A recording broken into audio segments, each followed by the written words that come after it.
The morning Charlotte Hayes turned 25, her sister sold her future for the price of a postage stamp.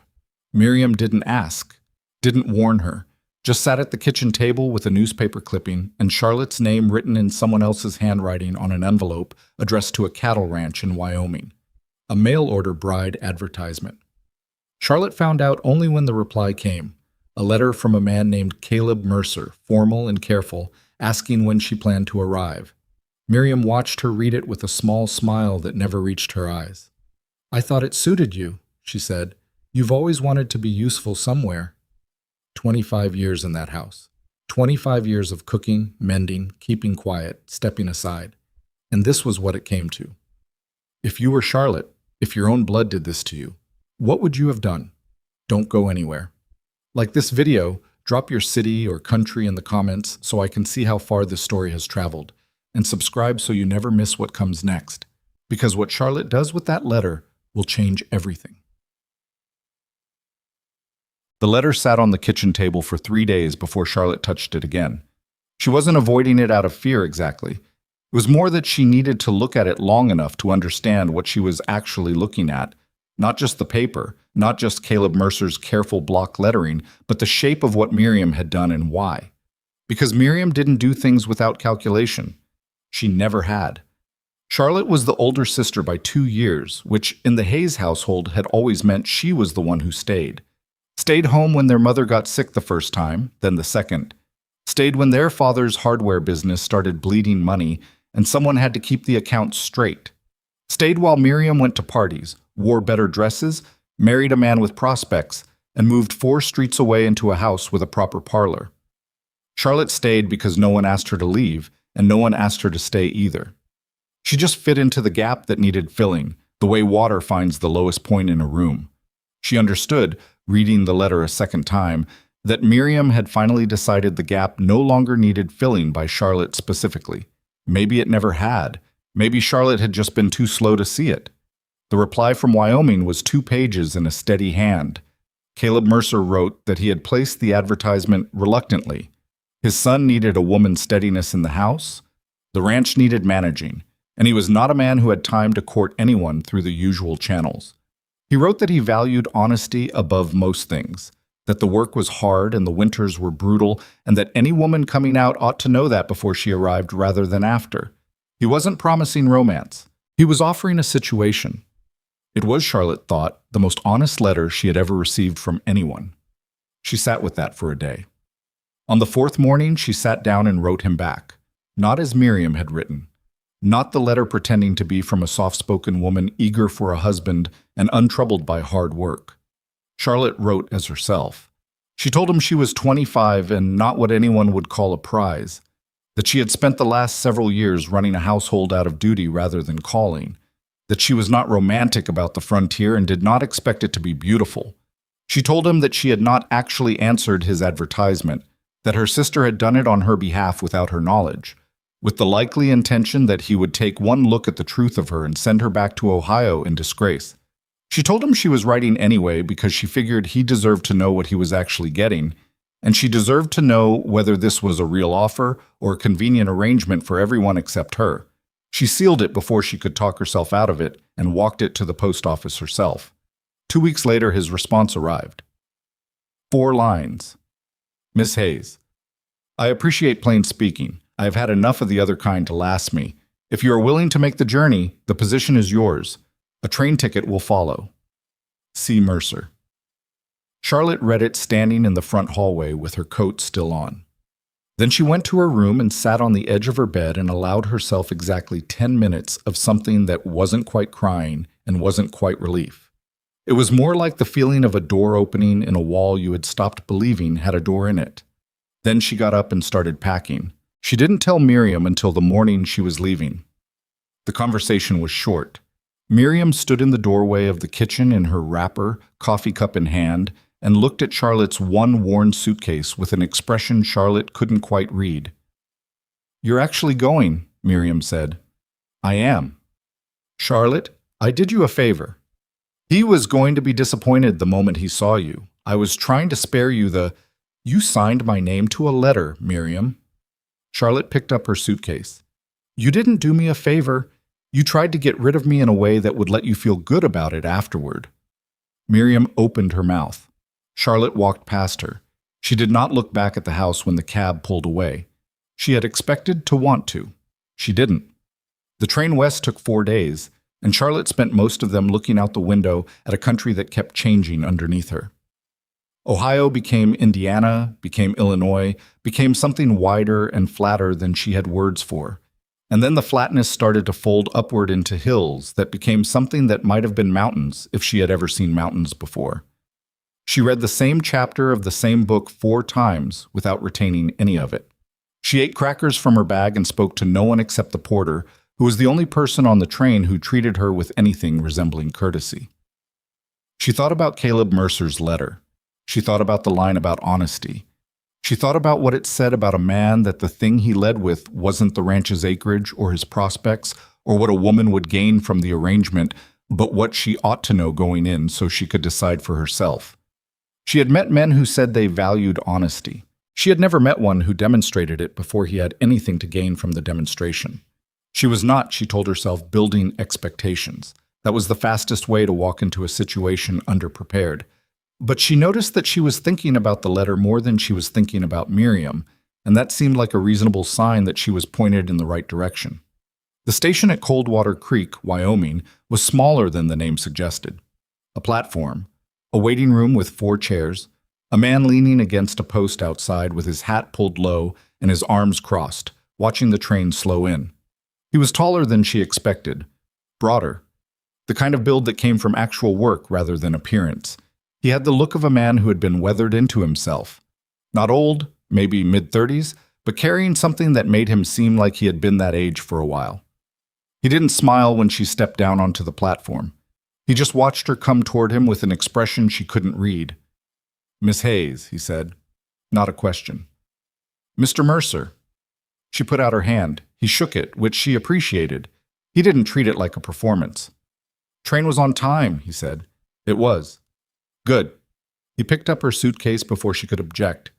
"Wagon's out front. It's about 40 minutes to the ranch. The road's rough past the creek crossing." That was the whole of their conversation for the first 20 minutes of the drive. Charlotte sat beside him on the wagon bench and watched Wyoming come at her in every direction. The scale of it, the way the sky refused to stop, the way the land kept insisting on itself, and tried to recalibrate her sense of what distance meant. In Ohio, you could always see where things ended. Out here, things didn't seem to end. They just kept going until they became something else. "You told me the truth in your letter," Caleb said finally, without looking at her. "I did. Most people don't." "I noticed." He glanced sideways at her then, quick, assessing. She didn't look away. "My son's name is Ethan," he said. "He's 8. He doesn't talk much to strangers." "That's all right. I don't need much talking." Another silence. Then quieter. "His mother passed 3 years ago. I'm telling you because he has a way of going still sometimes that looks strange if you don't know why." Charlotte looked at him. He was watching the horses. "Thank you for telling me," she said. He nodded once, and that seemed to be the end of the conversational portion of the morning. The ranch was larger than she'd imagined from the letter. Not wealthy large, not the kind of spread you saw in illustrated newspapers, but real large, the size of something that had been built up over years through consistent work rather than inherited money. The house was solid, unpainted, with a deep porch that ran the width of the front. There were outbuildings behind it, a bunkhouse further back, a barn that was bigger than the house and in better repair. She would learn later that this was not a coincidence. 3 ranch hands were doing various things in the yard when they pulled up. They watched her get down from the wagon with the particular stillness of men deciding what to make of something. She gave them each a direct look and a nod. 2 of them nodded back. The third looked at the ground. She would work out which one to watch later. Ethan was on the porch. He was a slight boy, smaller than she expected for 8, with his father's coloring and an expression that seemed to have decided not to commit to any particular feeling until further information was available. He looked at her the way a person looks at whether they haven't decided yet whether to trust. Charlotte stopped at the bottom of the porch steps. "You must be Ethan," she said. He didn't answer. He just kept looking. "I'm Charlotte. I'm going to be staying here a while." She paused. "I won't make you talk to me until you want to." Something shifted in his face. Not a smile. Just a slight reduction in wariness. The way a door doesn't open but stops being quite so firmly shut. "Pa said you came from Ohio," he said. "I did." "Is it flat there?" "Mostly, yes." He considered this. "It's not flat here." "I noticed." He almost smiled then. Almost. The first week was hard in ways Charlotte had expected, and hard in ways she hadn't. She had run a household before, but not one organized around cattle work, not one where the rhythms of the day were set by animals and weather rather than by human schedules. She learned fast because she had always learned fast. It was one of the few advantages she had never been able to give away. But there was a difference between learning a thing and being good at it, and she was honest enough with herself to know she was in the first category on most fronts. What she was good at, without trying to be, was Ethan. She didn't push at him or pull at him. She was just there doing things, and she left space beside her if he wanted to occupy it. He started drifting into the kitchen in the mornings while she made breakfast, not saying anything, just sitting at the table with whatever he'd been reading or making, present without demanding presence in return. She talked to him the way she would talk to herself, straight, about whatever was actually happening, without softening it into something more palatable for a child. She told him once, when he asked why she'd come all this way to be a housekeeper, that she'd needed to go somewhere that wanted her there. He thought about that for a minute. "Pa wanted you there," he said. "He needed someone there. I'm not sure it's the same thing yet." Ethan turned this over. "He reads your letters sometimes," he said. "The first one. He keeps it in his desk." Charlotte looked at him. "I wasn't snooping," Ethan added quickly. "I saw him reading it. I asked what it was, and he told me it was from you, and that it was the most honest letter he'd ever gotten." She turned back to the stove. "Go wash up before your father gets in," she said. "You went red," he observed. "Ethan." "Going," he said, and she heard actual amusement in his voice for the first time. It was the third week when she started paying attention to the water. It was Hector, one of the ranch hands, who mentioned it first, not to her directly, but to another hand named Dawes while they were eating, not bothering to lower their voices because she was a woman in the kitchen, and therefore apparently not a person who processed information. She had noticed this about men, as a category. They perform privacy very selectively. "Victor Ashcroft," Hector said. Again. She asked Dawes afterward quietly while he was repairing a harness outside. He hesitated, the way men hesitated when a woman asked a practical question, trying to decide whether to tell the truth or the simplified version. She waited. He told her the truth. Ashcroft was the largest landowner in the county. He'd been acquiring ranches steadily for years, some through purchase, some through circumstances that made people decide it was better to sell than to keep fighting. He had been trying to acquire the Mercer ranch for at least 3 years. The latest move was something to do with water rights, a claim that a portion of the creek that fed the Mercer's main pasture and 3 of their water sources had been reclassified, and that the reclassification gave Ashcroft's land prior claim to the water flow. "Caleb's been to the county office twice," Dawes said. "They say the documentation's in order." "What documentation?" Dawes shrugged. "Survey records, something about the original land grant boundaries. Ashcroft's lawyer put it all together." "Who did the survey?" "Man named Purvis, county surveyor." "And Purvis works for the county," Charlotte said. "Works for the county," Dawes agreed. "Has a brother-in-law who works for Ashcroft." Charlotte was quiet for a moment. "Where are the original land grant records kept?"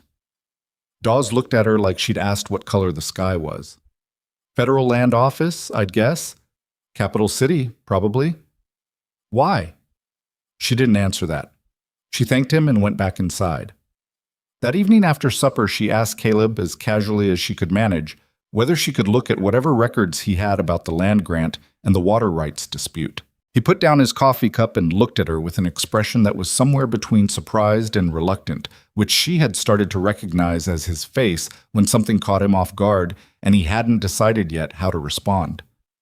"It's complicated," he said. I know. That's why I'm asking if I can look at it. Charlotte, I ran my father's accounts for 6 years, she said. I'm not asking you to explain it to me. I'm asking if I can read the documents myself. He held her look for a moment.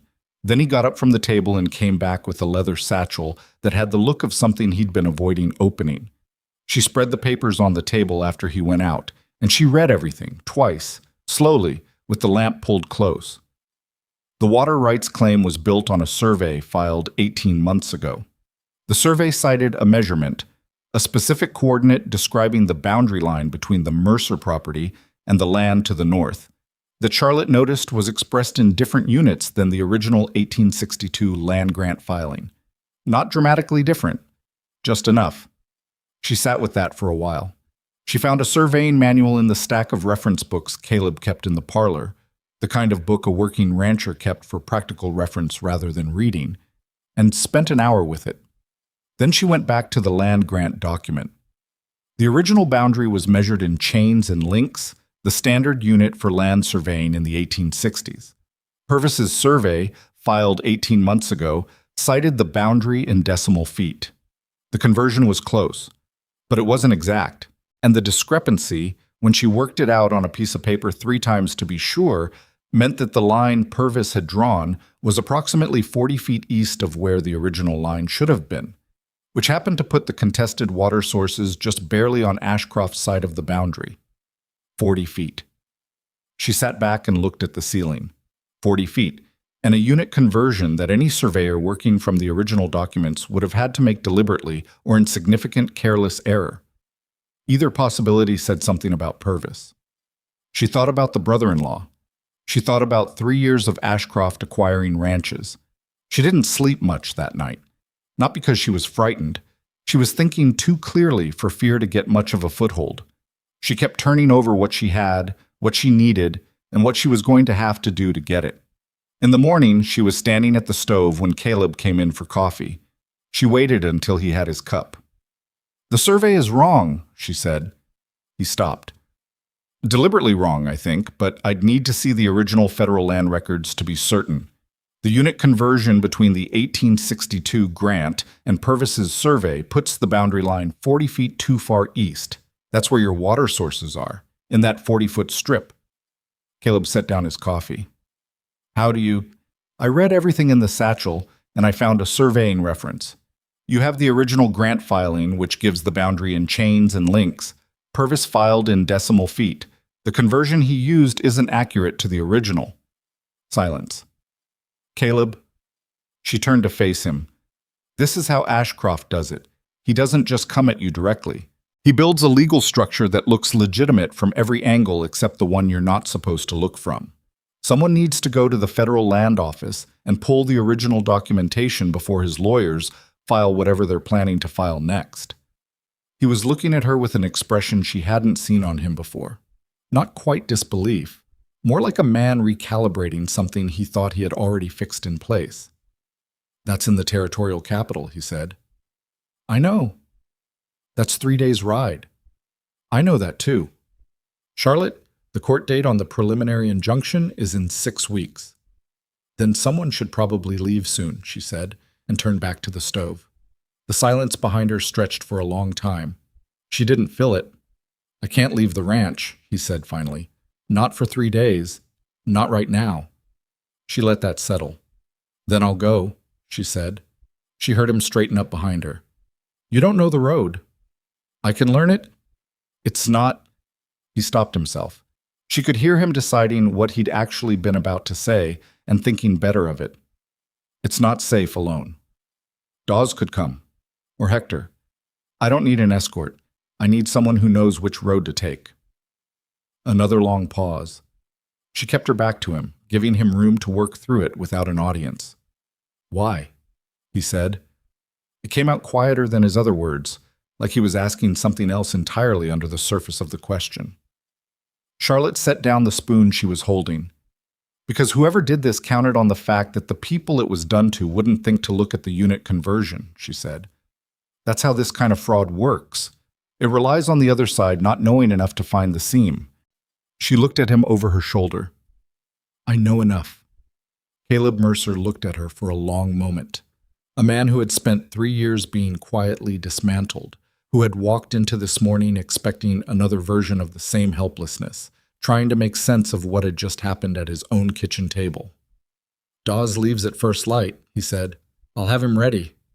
She nodded and turned back to the stove. Ethan appeared in the doorway 5 minutes later, hair uncombed, still half asleep, drawn to the kitchen by routine the way he always was. "Something's different," he said, looking between them. "Eat your breakfast," Charlotte said. He sat down, looked at his father, looked at Charlotte. "Good different or bad different?" he asked. Neither of them answered, but Ethan, who had been watching adults since he was 5, settled into his chair with the look of a boy who had already figured it out and was just waiting for the rest to catch up. Dawes was not a talkative man, which suited Charlotte fine. They left before the sun was properly up, the wagon loaded with enough supplies for 4 days, and a letter from Caleb to the federal land office clerk explaining the nature of the request. Charlotte had the original land grant document folded carefully inside her coat, along with Purvis's survey and her own handwritten calculations on 3 sheets of paper she'd checked twice the night before. She wasn't going to the Capitol to ask someone else to figure this out. She was going to confirm what she already believed she knew, and to get the documentation that would make a court believe it too. The first hour out of Coldwater Creek was rough road through scrub and low rock, and Dawes handled the horses with the practiced inattention of a man who had made this trip enough times to stop seeing it. He didn't ask her why she was coming. Caleb had told him she was going, and Dawes appeared to be the kind of man who treated his employer's decisions as information rather than material for debate. She respected that. Around mid-morning, he said, without preamble, "Ashcroft came by the south fence line last Tuesday." Charlotte looked at him. "Didn't come on the property, just rode along the fence with 2 of his men, slow." Dawes kept his eyes on the road. "Caleb knows. He didn't tell you because he didn't want to worry you." "Does Ashcroft do that often?" "Started about 2 months ago, once a week or so, like he's measuring something." "He's telling Caleb he's watching," Charlotte said. "That's what that is. Making sure Caleb knows the pressure isn't going away." Dawes was quiet for a moment. "You know a lot about how men like Ashcroft think." "I know how people think when they're trying to make someone feel small enough to give up," she said. "I've had some practice recognizing it." She didn't explain that further, and Dawes didn't ask her to. The federal land office and territory was a 2-story building that smelled of dust and old paper and the particular dry mustiness of records that had been filed and largely forgotten. The clerk at the front desk was a thin man in his 40s named Birch, who looked at Charlotte the way people looked at things they hadn't been expecting and weren't sure what category to put in. She put Caleb's letter on the desk and explained what she needed. Birch read the letter, looked at her, read it again. "The original land grant filings for the Mercer property," he said. "Township 14, Range 82. And any subsequent survey filings on the adjacent parcels, going back to 1860 if possible." Birch pressed his lips together. "That's going to take some time." "I have 2 days, Charlotte said pleasantly. "I'll wait." He brought her to a table in the back room and brought out the files in stages, each one a little more reluctantly than the last, like a man watching someone rifle through his desk. Charlotte spread everything out in the order she needed it and started reading. It took her most of the first afternoon to get through the original township records and cross-reference them against the parcel history for the land north and west of the Mercer grant, land that had changed hands twice before Ashcroft acquired it 11 years ago. She made notes. She drew a rough diagram. She checked her unit conversions 3 times. The second time through the survey history, she found something she hadn't been looking for. There were 2 versions of the 1868 boundary survey, the one she'd seen in Caleb's satchel, and an earlier filing from 6 months prior to it, done by a different surveyor named Aldous Crane, that drew the boundary line in the correct position. Crane's survey had been superseded, according to a filing note, due to an administrative correction. The administrative correction was signed by the county land office. The county land official at the time of the correction was a man named Harold Purvis, father, not brother-in-law, father. She sat back from the table. The current county surveyor, the one who had filed the fraudulent measurement against Caleb's water sources, was named James Purvis. She wrote both names down on a clean sheet of paper and looked at them for a while. It wasn't an opportunistic fraud. It was a practiced one. The same family, the same mechanism, 2 different decades, which meant somewhere there were likely other ranches that had gone the same way. Other boundary adjustments that had shifted just enough to put water or grazing rights into Ashcroft's column without anyone thinking to look at the unit conversions. She had come here looking for evidence to win one case. What she was starting to see was evidence of a system. She made copies of everything she could: the Crane survey, the original grant filings, the administrative correction order, the Purvis signature, writing in her clearest hand until her fingers cramped. Birch watched her from the doorway twice, both times retreating when she looked up. She didn't know whether his watchfulness meant anything or was just the reflexive hovering of a man uncomfortable with a woman in his records room. She filed it away as something to notice and didn't let it slow her down. They left the Capitol on the third morning and made it back to Coldwater Creek late on the fourth day, coming in after dark with the horses tired and Dawes's conversation reduced to functional minimums that Charlotte found she didn't mind at all. Caleb was in the barn when they pulled up. He came out holding a lantern and looked at Charlotte getting down from the wagon with the particular focused attention of a man who had spent 4 days trying not to think about something and had failed. "You found something," he said. "Several things." She reached into her coat and produced the folded papers. "I need the kitchen table in an hour." He took the lantern and led the way without another word. She walked him through it all. The unit conversion discrepancy, the Crane survey, Harold Purvis's administrative correction, the connection to James Purvis. She showed him her calculations. She explained the 40-foot shift and what it meant for the water sources. He sat across the table from her and listened in the way that she had come to recognize as his particular kind of attention, still not interrupting, taking it in fully before deciding what to do with it. When she finished, he was quiet for a moment. "Harold Purvis died in 1879, he said. "I know. But the administrative correction he filed is still the official record. It's what James Purvis's 1884 survey is built on. If we can show that the 1868 correction was improper, which the Crane survey proves because Crane's measurement aligns with the original 1862 grant, then Purvis's entire basis for the water rights claim collapses." Caleb looked at the papers. Ashcroft's lawyer is going to argue that the 1868 correction is the established record, that it's been the legal boundary for 16 years. He can argue that. And a judge is going to have to look at a federal land office document from 1862, a competing survey from 1868 in the correct units, an administrative correction signed by a man whose son conveniently conducted a new survey in 1884 that benefited Ashcroft's land acquisition, and then decide whether 16 years of standing on a fraudulent foundation makes the foundation legitimate. She looked at him steadily. "I think we make that case." Caleb put his hands flat on the table. He looked at the papers for a long time. "We need a lawyer who isn't already in Ashcroft's pocket," he said. "Is there one?" He made a sound that wasn't quite a laugh. "Maybe one. Fellow named Garrett in Caulfield, 30 miles east. He's represented a couple of smaller ranchers against county decisions. Not always successfully, but he's not bought. Can you get him out here?" "I can try." He looked up. "Charlotte." She waited. "You did a—" He stopped, started again differently.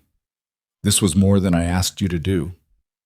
"You didn't ask me to do anything," she said. "I went because I thought I could find something useful. I found something useful." He held her look. There was something in his face she didn't entirely know how to name, not gratitude exactly, which she'd seen on people's faces plenty of times, something more uncomfortable than gratitude, like a man recognizing that he'd misjudged the dimensions of something he thought he'd already measured. "I'll send for Garrett in the morning," he said. She gathered her papers, told him good night, and went to bed.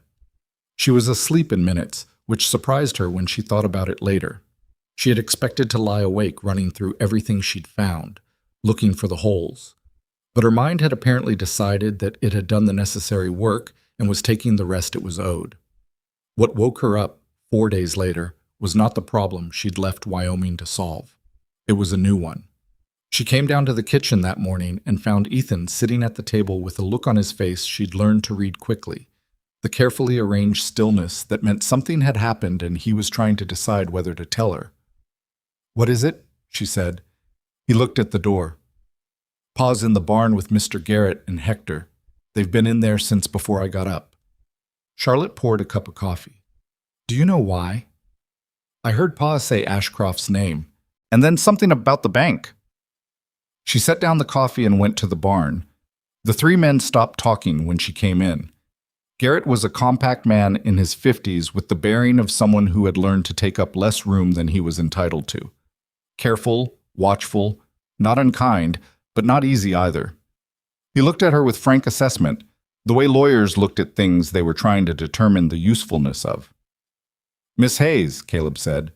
He didn't tell her to leave, which she took as the invitation it probably was. The bank, she said.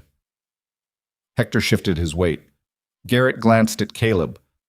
Ashcroft presented a promissory note to the First Territorial Bank yesterday, Caleb said, dated 1871, supposedly signed by my father. It claims the ranch owes a debt of $4,200 with accumulated interest. Charlotte looked at him. My father, Caleb said, died in 1876. And the bank is calling the note due. 60 days. His voice was even, the way voices got even when the feeling underneath was something a man had decided he wasn't going to let out in front of other people. If I can't pay, they have the right to begin foreclosure proceedings. She looked at Garrett. The note appears, on the surface, to be in order, Garrett said, with the tone of a man who believed that what appeared to be in order rarely was. It has the correct notary seals for the period. The bank officer who authenticated it is recently retired. The signature... He paused. I'd want a handwriting comparison, but obtaining one requires a judge's order, and the judge for this county is Harold Morrow.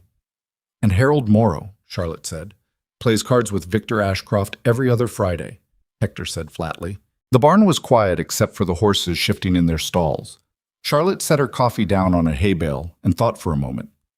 If we challenge the water rights claim and the debt note separately, she said slowly, we're fighting two legal battles in a county where the judge is compromised and the bank is already moving. We lose at least one of them, probably both. She looked at Garrett. But if they're the same fraud, if we can show the note and the survey are part of the same coordinated scheme, that's not a property dispute anymore. That's criminal conspiracy.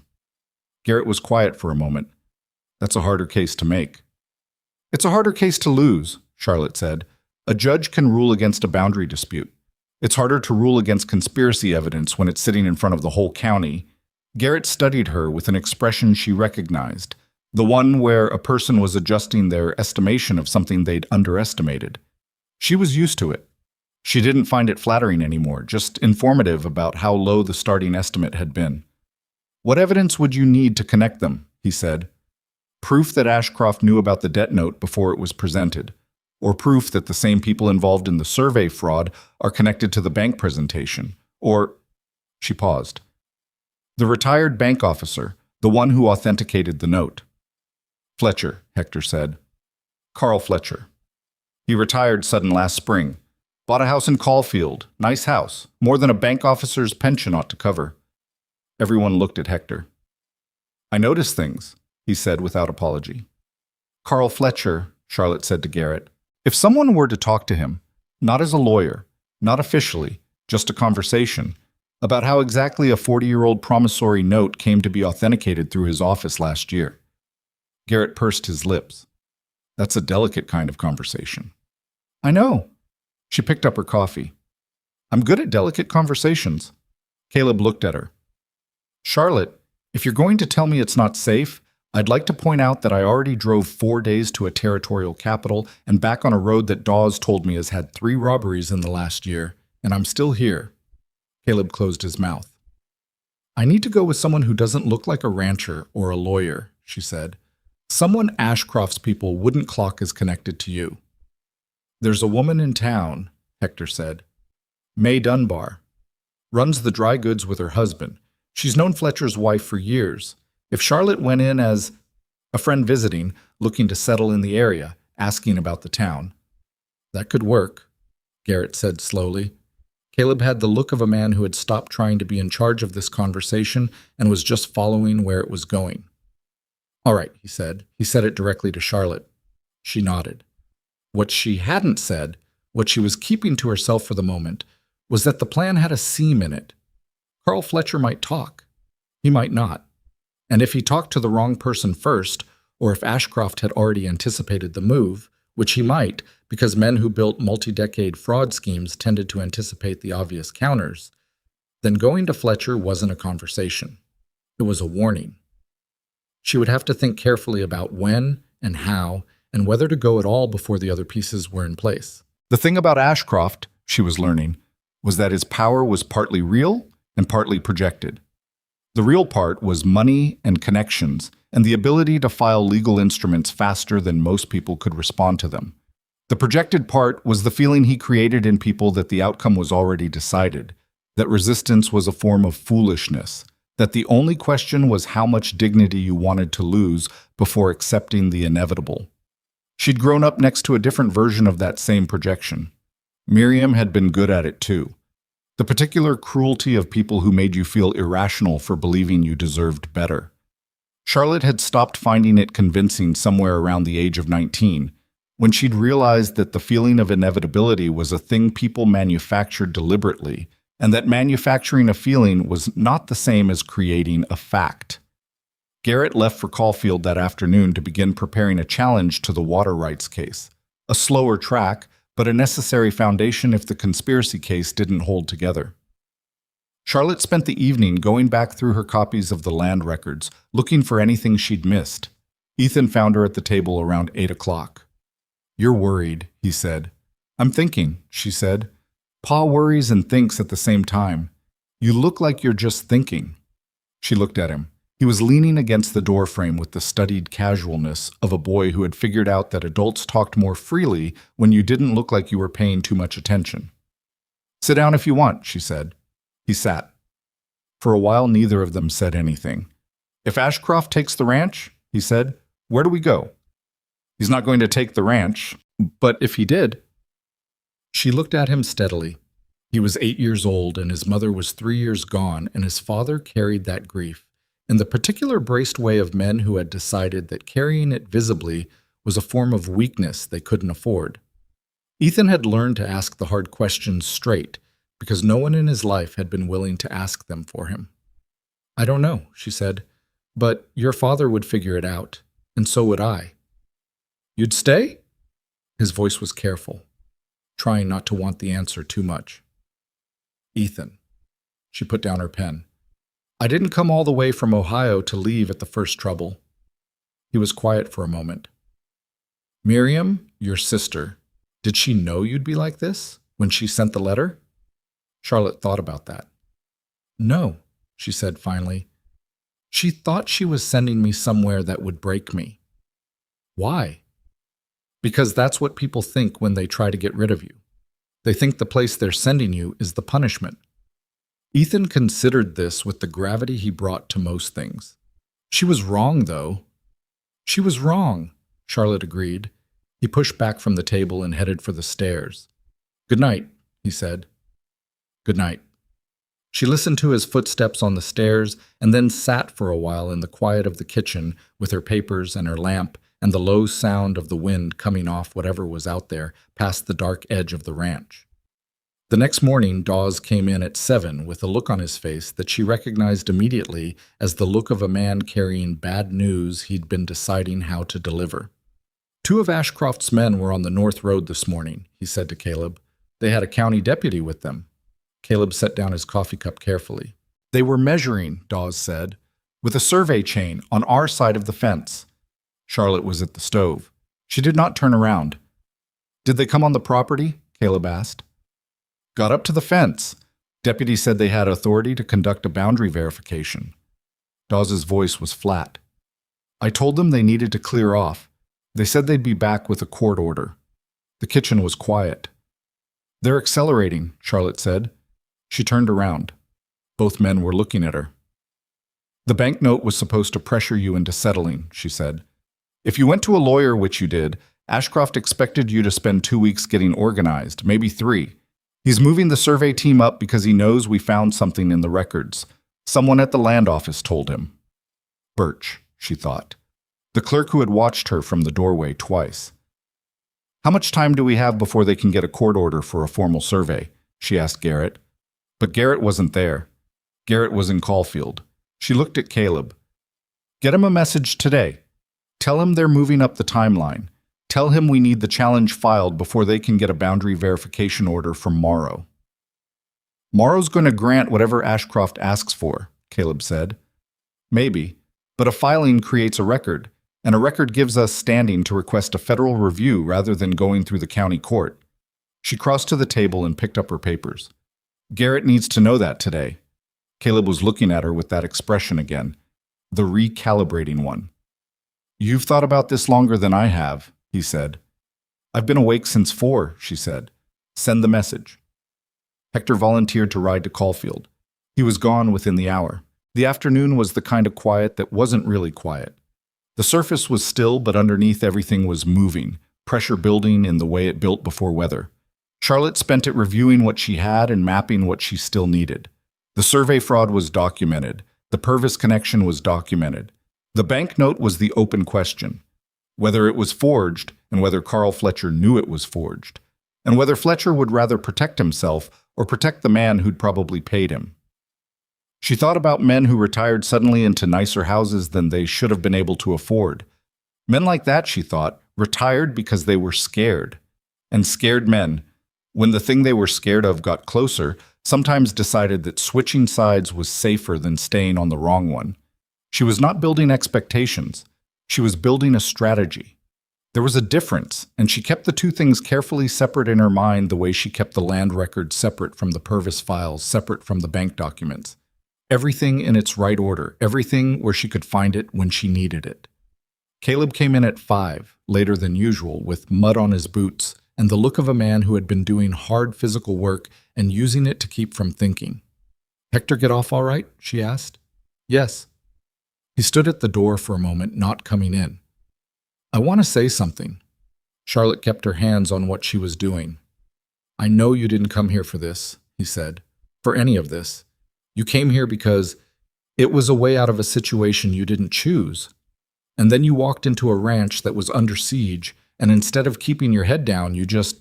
He stopped. Just what? She said. Decided to fix it, he said. Not with admiration exactly, with something more like bewilderment, the kind that comes from watching someone do a thing you hadn't considered possible. I haven't fixed anything yet, she said. No, but... He took his hat off, looked at it. My father used to say that half of any fight is deciding the fight is yours to have. Most people in your position would have decided this wasn't their fight. Charlotte looked at him. This is my home, she said. It came out simpler than she'd intended. She hadn't planned to say it. She had been in this house for less than 2 months, and she was saying it was her home to a man she'd known for less than 2 months, and a boy who had only recently started trusting her, and a piece of Wyoming land that had been in someone else's family for 20 years. But she'd said it, and it was true, and she didn't take it back. Caleb looked at her for a long moment without speaking. The late light through the kitchen window was doing something particular to the room, making it look warmer than it probably was, or maybe it actually was warm, she couldn't tell anymore. All right then, he said quietly. He went to wash up for supper. Ethan came in from wherever he'd been and took his seat at the table with the matter-of-fact comfort of a child who had decided that Charlotte at the stove in the evenings was simply part of what evenings were now, not a thing that required comment or acknowledgement, just a fact of the household as reliable as the lamp or the woodpile. She fed them both and cleared the table and sat back down with her papers and her lamp when they'd gone to bed. What she had was enough to build a case. What she didn't have was time, or a trustworthy judge, or certainty about Fletcher, or any guarantee that Ashcroft didn't have a move she hadn't anticipated. But then, she thought, working through her notes for the 3rd time, cross-referencing the Purvis dates against the land acquisition history, she hadn't had certainty about any of it when she'd decided to go to the territorial capital either. She'd had a hunch and a surveying manual and the conviction that the fraud had a seam and that she was going to find it. She'd been right. She turned the lamp up slightly and kept working, alone at the kitchen table, while the Wyoming dark settled in around the house, and the pages filled up with her handwriting, careful and exact, leaving nothing out. Garrett's message came back with Hector the following evening, and it was not the message Charlotte had been hoping for. The challenge filing had hit a wall. Judge Morrow had granted a preliminary injunction that morning, before Garrett could get the paperwork in front of any clerk, freezing any disputed boundary activity pending a county survey verification, which sounded, on the surface, like a neutral legal instrument. What it actually did was give Ashcroft's survey team legal cover to continue their measurements on the north fence line while preventing Caleb from doing anything to contest the boundary physically. Garrett wrote that he was pursuing an emergency appeal to the territorial court in Cheyenne, but that process would take 10 days minimum, and the county survey could be completed and filed in 5. Charlotte read the letter twice at the kitchen table, while Caleb stood with his back against the counter, arms crossed, watching her face. "He moved faster than I thought he could," she said. "Morrow owes him. Has for years." Caleb's voice was controlled. That injunction was already written before Hector left. She looked up. "What?" "I think Ashcroft knew we'd filed with Garrett before we actually filed. Someone in Caulfield told him." He paused. "Or someone here did." The kitchen went quiet in a different way than it usually went quiet. Charlotte thought about the 3 hands. Hector, who had volunteered his own intelligence freely and ridden to Caulfield without hesitation. Dawes, who had told her about Ashcroft riding the fence line without being asked. And the third one, the one who had looked at the ground when she'd arrived, whose name she'd learned was Briggs, who ate separately from the other 2 and had a habit of being somewhere other than where Caleb expected him to be. She hadn't said anything about Briggs yet because she hadn't had proof of anything, only a feeling, and she'd spent enough of her life being told her feelings weren't reliable evidence to be careful about acting on them without something concrete behind them. "Briggs," she said. Caleb's expression didn't change, but his jaw tightened slightly. "Why Briggs?" "He was in the barn the morning we laid out the land records. I thought he'd left for the south pasture, but I heard him come back in before we finished." She kept her voice even. "And he was in the yard when Hector left for Caulfield. He would have seen the direction Hector rode." Caleb was quiet for a long moment. "I've had Briggs for 4 years, he said. "I know. He's never given me reason to say, I know that too." She folded Garrett's letter. "I'm not saying I'm certain. I'm saying if someone here is passing information to Ashcroft, the timeline fits Briggs better than it fits the others. That's all." He pushed off the counter and went to the window. She could see the tension in his shoulders. Not anger at her, she had learned to read the difference, but the particular anger of a man confronting the possibility of betrayal from someone he'd trusted because he'd needed to trust someone. "What do we do?" he said. "We tell Briggs something false, she said. "Something specific enough that if it gets back to Ashcroft, we'll know." Caleb turned around slowly. "What kind of false?" "Tell him that Garrett found a witness, someone at the land office who's willing to testify about the Purvis survey, that we're bringing this witness in next Wednesday to meet with Garrett before the hearing." She held his look. "If Ashcroft moves on Wednesday, if he files something, or shows up somewhere, or does anything that responds to a witness who doesn't exist, we know." Caleb looked at her for a long time. She waited. "And if I'm wrong about Briggs," she said, "we've lost nothing except a false story that went nowhere." He nodded once. "I'll talk to him in the morning." She slept better that night than she had any right to, which probably said something about her, though she wasn't entirely sure what. She'd stopped trying to be the kind of person who lay awake cataloging her own character sometime around the 3rd decade of her life. In the morning, while Caleb was in the yard with the hands, she walked down to the dry goods in Coldwater Creek and asked for May Dunbar. May was a woman in her mid-40s with the capable hands of someone who had been doing physical work since childhood and the sharp eyes of someone who had learned to read a room quickly out of necessity rather than curiosity. She listened to Charlotte's explanation with the focused attention of a woman who had already been briefed. Hector, Charlotte suspected, had mentioned her on his way through town, and then asked 2 practical questions about timing and what exactly Charlotte wanted to know. "I'm not looking to get Fletcher in trouble," Charlotte said. "I'm looking to understand how the note moved through the bank, whether it came through proper channels or whether someone made sure it didn't have to." May studied her. "Carl Fletcher is a man who spent 30 years doing things the right way and then did one thing the wrong way and has been living with it since. His wife doesn't know. He doesn't want her to know." "I'm not threatening him," Charlotte said carefully. "No," May said, But the people who paid him to authenticate that note are a threat to him whether you say anything or not, because once the note gets challenged in court, someone's going to look at who authenticated it. She paused. I'll arrange tea. Thursday afternoon. You come as a friend of mine from back east looking at the territory, thinking about settling. I'll handle the conversation. I can handle my own conversation, Charlotte said. May gave her a look that was not unkind, but was entirely direct. Charlotte, I've lived here for 18 years. I know Carl Fletcher, and I know his wife Ruth, and I know how to talk to them in a way that leaves a door open rather than closing one. You're smart, and you're capable, and you don't know these people. She picked up a bolt of calico from behind the counter and set it down with the authority of a woman repositioning the terms. Let me do what I know how to do. Charlotte held the look for a moment, then nodded. Thursday, she said. Walking back to the ranch, she turned the conversation over and found she wasn't bothered by it the way she might have expected to be. May was right. This was May's ground, May's community, people May had known for nearly 2 decades. Charlotte had been here for less than 2 months. Knowing the limits of what you could do yourself wasn't defeat. It was accuracy.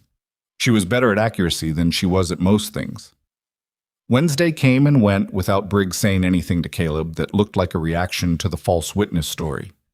Charlotte began to think she'd been wrong about him and filed the possibility away for reconsideration. Then Thursday morning, Dawes came in from the north pasture and told Caleb that Briggs hadn't shown up for the morning rotation. His bunk was empty. His horse was gone. He'd left sometime in the night, and he'd taken his pay tin and the small carved box he kept on his shelf, but left everything else, which was the particular leaving of a man who had decided quickly and not entirely cleanly. Caleb stood in the middle of the yard and looked at the empty space where Briggs's horse usually stood for a long time. I've had him 4 years, he said again, but differently than he'd said it before. Charlotte didn't say anything. She stood beside him and let him have the moment. All right, he said eventually. He's gone. That means Ashcroft knows the witness story is false, or he's going to figure it out when no one shows up Wednesday. He turned to Charlotte. What does that do to our timeline? It accelerates it, she said. We can't wait for Garrett's territorial appeal. We need to get everything we have into a consolidated filing before Ashcroft realizes the witness was a test. She paused. And we need Fletcher before Wednesday. Thursday's today, Caleb said. I know. May Dunbar set up tea for this afternoon. He looked at her. When did you? 2 days ago? She met his look steadily.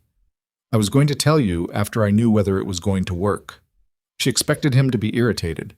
He looked at her for a moment with an expression she couldn't quite read and then said, Is there anything else you've arranged that I should know about? It was dry enough to be almost humor. She felt something ease in her chest slightly. Not yet, she said. May Dunbar's parlor was the kind of room that had been put together carefully over a long time. Not expensive, but considered, with the particular warmth of a space where someone had made deliberate choices about what to keep and what to let go. Ruth Fletcher was already there when Charlotte arrived, a small woman in her 60s with careful posture and the kind of face that had once been pretty and had become something better with age, something more specific and more earned. Carl Fletcher came in 10 minutes after Charlotte from the back of the house and shook May's hand and nodded at his wife and then turned to Charlotte with the practiced calm of a man who had been expecting something and was trying very hard not to show it. He was heavier than she'd expected and older.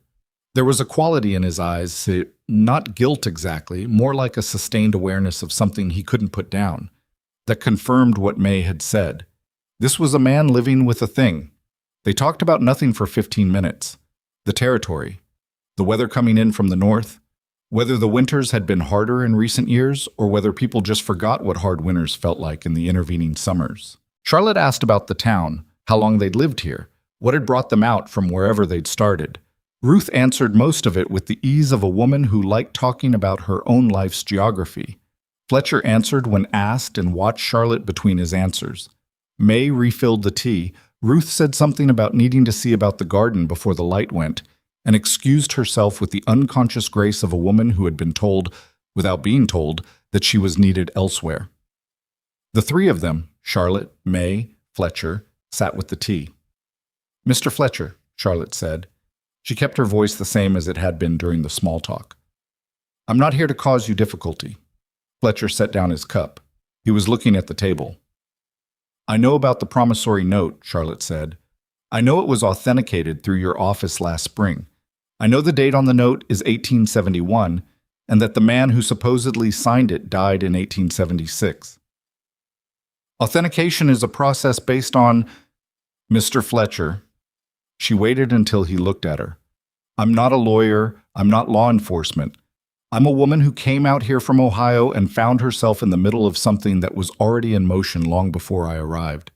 She kept her voice quiet and even. "I'm not asking you to tell me whether you did something wrong.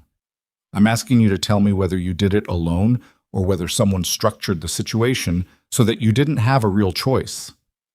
The parlor was very still. Fletcher looked at May. "She's all right," May said simply. He looked back at his teacup. A long time passed. "A man came to my office," he said finally, "last February, with the note and with 2 other letters that appeared to be from the original lender's estate, confirming the debt was still outstanding." He stopped. "The paperwork was complete. The seals were correct. My job was to verify the authentication seals on the original documents, not to determine whether the documents themselves were—" He stopped again. "I did my job." "And the man who came," Charlotte said carefully, "did he come on his own behalf or on someone else's?" Fletcher was quiet for a moment. "He had a letter of authorization from the First Territorial Bank, and a second letter I wasn't supposed to see. It fell from his case when he was leaving." He looked up. "It was from Victor Ashcroft's law office, directing him to ensure the authentication was completed by the end of the week." Charlotte kept her face still. "The house in Caulfield," she said. "Did you buy that before or after February?" Fletcher's jaw tightened. "After." "Did the money come from the bank?" A pause. "It came through a land transfer, a parcel I sold that I'd been holding for a long time." His voice had gotten quiet in the way that voices got quiet when a story was technically true, but missing several things that would change its shape entirely. "I didn't ask questions I shouldn't have asked." "No," Charlotte said. "But you know what the money was for?" He didn't answer that. He didn't need to. "Mr. Fletcher," she said, "what I need from you is a written account of that conversation in your office. The man's name, if you have it. The letter you saw from Ashcroft's law office, if you kept it, or if you can describe it precisely enough to be useful." She paused. "I'm not asking you to put yourself in front of a jury. I'm asking you to write down what you know in a way that can corroborate evidence we already have from other sources." He looked at her. "Other sources?" "The survey fraud, the Purvis connection, the original land records." She held his look. "The note is one piece. If we can show it's connected to the survey manipulation, that they're both part of the same coordinated effort, then the case against Ashcroft becomes a criminal matter rather than a civil one, and the attention goes to him rather than to people who were pressured into participating." Fletcher was quiet for a long time. Ruth's voice drifted in faintly from the garden, talking to someone outside, the ordinary sound of a Thursday afternoon. "The man's name was Greer," Fletcher said. "He had a scar on his left hand. He worked for Ashcroft's law office, though he wasn't a lawyer himself. More of a facilitator." He said the word like it tasted of something. "I don't have the letter. I should have kept it. I didn't because I didn't want to know what it meant." "Can you describe it precisely?" "Ashcroft Law Associates. There was a case reference number at the top. I remember it because it struck me as strange. It was a case reference for a property acquisition, not a debt collection." Charlotte wrote it down. "Property acquisition," she said. "Do you remember the parcel?" "Township 14, he said. Range 82. The Mercer Ranch." She wrote that down too, and kept her handwriting steady, and did not allow herself to react visibly to the fact that she was holding, in a parlor in Coldwater Creek on a Thursday afternoon over a cup of cooling tea, the thread that connected the false debt to the survey fraud to Ashcroft's acquisition strategy in a single documented line. She thanked Fletcher. She thanked May. She walked back to the ranch in the late afternoon light, with the notes folded in her coat and a feeling in her chest that was not yet triumph. Triumph was premature. and she had learned the hard way that premature triumph was indistinguishable from carelessness, but was something adjacent to certainty. The kind of certainty that came not from hope, but from evidence. Caleb was on the porch when she came up the road. He had the look of a man who had been waiting without wanting to look like he was waiting, which she had started to recognize as one of his tells, the forced casualness of someone who was more invested in an outcome than he'd decided to admit. She told him what Fletcher had said. He listened without interrupting. When she finished, he sat back in his chair and rubbed his hand across his face in the tired way of a man processing something large. "Township 14, Range 82, he said. "That's us." "That's us," she confirmed. So the debt note and the survey were both running under the same acquisition case file in Ashcroft's office, which means they were coordinated from the beginning. This wasn't Ashcroft responding to our challenge by adding a new weapon. The debt note was already prepared before the water rights claim was even filed. She sat down on the porch step. He intended to use both, probably the survey first to devalue the land and create legal uncertainty, then the debt to force a foreclosure while you were still tied up in court. Caleb looked out at the yard. "Two-pronged," he said. "He's done it before. Other ranches. Just never with documentation connecting the prongs." She looked up at him. "We need Garrett to come here, not a letter, in person. We need to sit down together with everything we have and build the filing before Wednesday. I'll send for him tonight." He paused. "Charlotte." She looked at him. "Fletcher told you all this," he said. "Why? You barely know him." "Because he's been scared for 6 months," she said. "And I gave him a way to do the right thing that didn't require him to also destroy his own life in the process." She looked down at her folded hands. Most people who do wrong things aren't bad people.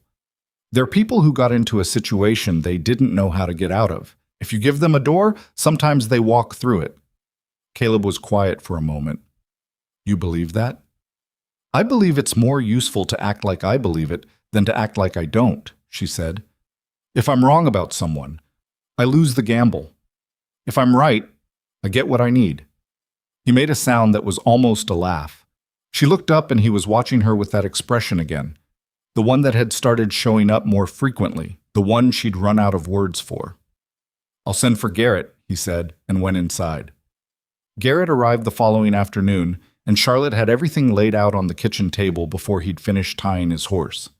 He looked at the papers, and at her notes, and at the sequence she'd constructed. Crane's original survey, Harold Purvis's administrative correction, James Purvis's 1884 fraudulent measurement, the land office acquisition case file reference, connecting it to Ashcroft's law office, Fletcher's account of the Greer visit, and the authentication of the forged note. And he read everything twice, and then sat back and looked at the ceiling for a long moment. "This is a federal case," he said. "I know," Charlotte said. "This isn't county court anymore. If we file this the right way, this goes to the territorial court with a request for federal oversight. Judge Morrow has no jurisdiction over a federal fraud claim." "That's why we need to file it the right way," she said. "We need affidavits from Fletcher, from Birch at the land office, if he'll give one, though I suspect he won't." Garrett tapped the table. "From the current surveyor's office in Cheyenne, confirming that the Purvis conversion was outside acceptable error margins. That's not a fast process."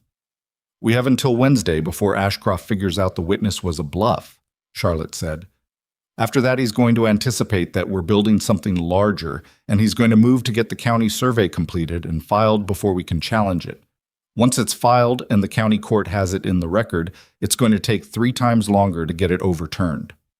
Garrett looked at her. "You want to file an incomplete brief and get it into a federal clerk's hands before Wednesday." "I want to file what we have and get it in front of someone outside Morrow's reach," she said. "The survey affidavit from Cheyenne can follow. Fletcher's written account we can have by Monday. The land records are already documented." She met his eyes. "An incomplete filing that's in front of a federal judge is worth more to us than a complete filing that arrives after Ashcroft gets his county survey on record." Garrett was quiet for a long time. He looked at Caleb. Caleb said, "She's right." Garrett looked back at Charlotte. "I've been practicing law for 22 years, he said. It wasn't a rebuttal. It was more like a man locating himself in relation to something that had surprised him. "I know," she said, "and you know the court procedure better than I do, and you know the territorial judges, and I need you to do the part I can't do. But this," she put her hand flat on the table over her notes, "this part I've done." He pressed his lips together, looked at the papers again. "All right," he said. "I'll need your affidavit about what you found in the federal land records. First person, dated, signed. And Charlotte," he looked at her with the directness of a man who had stopped adjusting his estimation and was now just looking at what was in front of him. "You understand that when this filing goes in, Ashcroft is going to know exactly who built it." "I understand," she said. "He's not a man who responds to being cornered with good grace." "No," she said. "I don't imagine he is." The kitchen was quiet for a moment.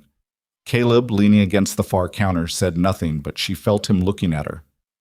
"Then let's get started," Garrett said, and reached for the papers.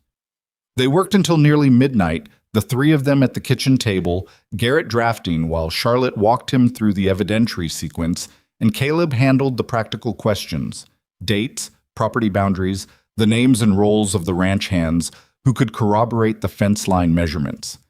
Ethan came down once, appeared in the doorway, read the room, and went back upstairs without being asked. He had a gift for that kind of assessment. By the time Garrett left for the night, he was staying at the one boarding house in Coldwater Creek that wasn't owned by someone with Ashcroft connections, which Mae Dunbar had helped identify. They had a draft brief that was not yet complete, but was coherent and accurate and built from documentation that would hold up to examination. Charlotte cleaned up the table and banked the fire and stood in the quiet kitchen for a few minutes before going up. She thought about Miriam, not with anger particularly, more with the distant clarity that comes when you've been away from a thing long enough to see its actual shape. Miriam had sent her here because she thought it would break her, that the distance and the harshness and the strangeness would reduce Charlotte to something smaller and more manageable, the kind of woman who came back quietly and fit back into the gap that needed filling. Instead, Charlotte was standing in a kitchen in Wyoming at midnight with her handwriting on the documents that were going to take down the most powerful man in the county. She didn't feel triumphant about it. Triumph still seemed premature. There were too many things that could go wrong, and she had listed them all in her head the way she listed everything, clearly and in order, and she would deal with each of them as they came. But she felt steady. The particular steadiness of a person who has found the exact thing they were supposed to be doing and has started doing it. She had not expected to find that thing in Wyoming, or in someone else's fight, or in a marriage that had started as a transaction and was becoming something she didn't have a word for yet. She went upstairs. Outside the door to Ethan's room, she paused and listened, quiet, even breathing. He was asleep. She stood there for a moment in the dark hallway. Then she went to her own room and sat on the edge of her bed and allowed herself to feel, for just a moment, the full weight of everything that was at stake, not as a burden, but as proof that something real was happening, that this was her home and these were her people, and she was not going to let anyone take it from them. Then she put it down and lay back and went to sleep, because she needed to be sharp in the morning, and feeling things and being effective were not the same activity, and she had learned a long time ago which one to do first. Fletcher's written account arrived on Monday morning, delivered by Mae Dunbar herself, who rode out to the ranch before breakfast and handed it to Charlotte without ceremony, and said only that Carl had been up most of the night writing it, and that Ruth had sat with him the whole time, and that whatever Charlotte was doing, she ought to finish it quickly, because the Fletchers deserved to stop being afraid. Charlotte read it standing on the porch. It was 4 pages in a careful, slightly shaking hand, the handwriting of a man who had spent a long time being precise in his work and was bringing that same precision to an act of confession. Fletcher named Greer. He described the visit in detail, the time of day, what Greer was wearing, the exact language Greer had used when presenting the authentication request. He described the Ashcroft Law Associates letter, the case reference number, the property designation. He described the land transfer that had followed his cooperation, the amount, the intermediary through whom it had been arranged. He did not soften any of it or explain it away. He just wrote what had happened, in order, and signed his name at the bottom. Charlotte folded it and put it inside her coat with the other documents. "Tell him thank you," she said to May. "Tell him yourself when this is over," May said, and turned her horse around and rode back toward town. Garrett came by mid-morning to collect the affidavit and the Fletcher account. He had the draft brief in a leather case under his arm, and the look of a man who had made a decision and was past second-guessing it. "I'm writing to Cheyenne today," he said. "Federal Clerk's Office. I'll file what we have and request an emergency hearing on the grounds that county-level proceedings have been compromised by a documented conflict of interest." He paused. "I spoke to a colleague last night. Judge Aldrich is on the territorial bench this month. He's not a man Ashcroft has any reach with." "How do you know?" Caleb asked. "Because Aldrich spent 8 years as a federal prosecutor before he went to the bench, and he has the particular dislike of land fraud that men develop when they've spent years watching it happen." Garrett snapped the case shut. He's also 71 years old and has been on the bench long enough that he doesn't owe anyone anything. Charlotte looked at Caleb. He gave a slight nod. "One thing," she said to Garrett. "Ashcroft's lawyer is going to argue that we're attempting to bypass proper county jurisdiction, that this is a property dispute that belongs in county court." "I know." "The counter to that isn't just the Morrow conflict. It's that the fraud crosses county lines. The original land grant is a federal document. The survey manipulation involves federal records, and the debt instrument was transported across county lines to be authenticated. That makes it federal in scope, not just because of Morrow." Garrett looked at her with the expression she had seen on his face 3 times now.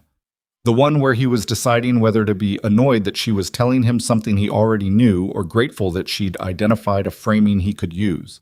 He seemed to settle on the latter. "I'll incorporate that into the oral argument," he said, "if Aldrich gives me the hearing." "He'll give you the hearing," Charlotte said. "If you frame the request as a jurisdictional question rather than an appeal of Morrow's ruling, it's harder to deny." Garrett left before noon. Charlotte stood in the yard and watched the dust from his horse settle, and then went back inside and sat down at the kitchen table and did what she always did when there was nothing left to do but wait. She went back through everything she had, looking for the thing she'd missed. She didn't find anything she'd missed. That bothered her slightly. Cases this complicated usually had a hole somewhere, something the other side could use to pry the structure apart. She had looked for it repeatedly and hadn't found it, which either meant the case was as solid as it appeared or meant the hole was somewhere she didn't know to look. She was still thinking about this when Ethan came home from the neighbor's property where he'd been helping with fence repair. Caleb had started including him in real work over the past few weeks, which Ethan bore with the serious pride of a boy who understood he was being trusted with something, and dropped into his chair at the kitchen table and said, without preamble, "Briggs is in Caulfield." Charlotte looked up. "Tommy Reese told me. His father was in Caulfield yesterday and saw Briggs coming out of the surveyor's office." He paused. "The county surveyor's office." "James Purvis's office," Charlotte said. "I guess so. I don't know whose office it is." She sat with that for a moment. Briggs had left in the night, gone to Caulfield, and visited the county surveyor, which meant either Briggs was telling Purvis what he'd heard from the ranch, which served Ashcroft, or Briggs was doing something else, something that didn't fit as cleanly into the story she'd constructed about him. She found she wasn't entirely certain anymore that Briggs was what she'd thought he was. The false witness story had drawn him out.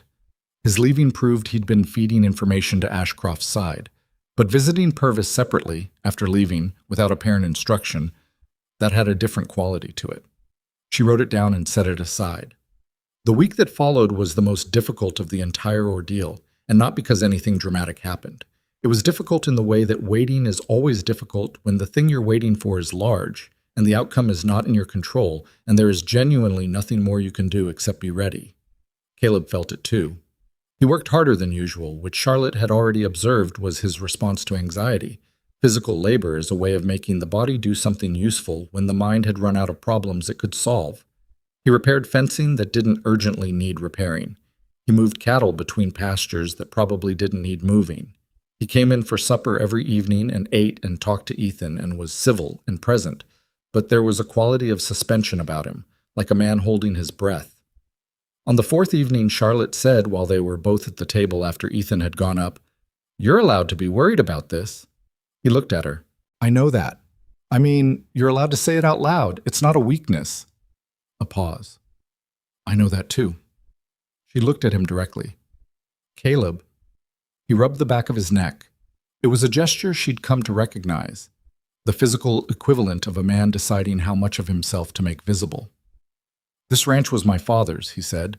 He built it from nothing, 40 acres of nothing in 1859, and he worked it up to what it is. When he died, I inherited the land and the debt, and a son who'd just lost his mother, and I have spent the last 3 years trying to hold all of that together. He stopped. And now it's all riding on a legal brief I didn't write, and a judge I've never met, and he looked at the table. I'm not good at depending on other people. I noticed, Charlotte said. It's not, he glanced up. It's not that I don't trust you. I know, she said. It's that you're not used to anyone being there to trust. She kept her voice even. That's different. He was quiet for a moment. Yeah, he said. That's about right. They sat with that for a while. The fire had burned low, and neither of them moved to add to it. My father wrote things down, Caleb said eventually. Everything. Land measurements, cattle counts, weather, money. He kept ledgers going back to 1859. I have them in the back room. He paused. I used to think he was particular about it to the point of it felt unnecessary sometimes. All that recording. But then he died, and I understood. He wrote things down so they couldn't be taken away from him, so that what he'd built was documented, and documented things were harder to erase than things that only existed in someone's memory. Charlotte looked at him. You did the same thing, he said, at the land office. You didn't just look at the records. You copied everything, 3 pages of your own handwriting on documents that were already there in the files. He paused. You understood that instinctively. I grew up watching people rewrite things, she said. What happened, what was said, who'd done what to whom. People remember things the way they need to remember them. Paper doesn't. He nodded slowly. My father would have liked you, he said. It came out simply, without performance, the way Caleb said most things that mattered. Charlotte looked at the fire. That's a kind thing to say, she said. It's true, he said, and then quietly. So is the other thing. She looked at him. That this is your home, he said. What you said before. I wanted you to know that I heard it. She held his look. Good, she said. They didn't say anything else for a while, but the silence had changed quality, become something more settled and less suspended, and when Charlotte finally went upstairs, she felt the difference between the silence behind her now and the kind she'd grown up in. Garrett's message came on the 8th day. It came by telegraph to the Coldwater Creek station, and May brought it out herself on horseback, arriving at a canter, which told Charlotte everything she needed to know about the contents before she opened it. Judge Aldrich has granted emergency hearing, Territorial Courthouse, Cheyenne. Friday, 9 o'clock. All parties required. Injunction against county survey suspended pending hearing outcome. Come prepared. Garrett. Caleb read it twice.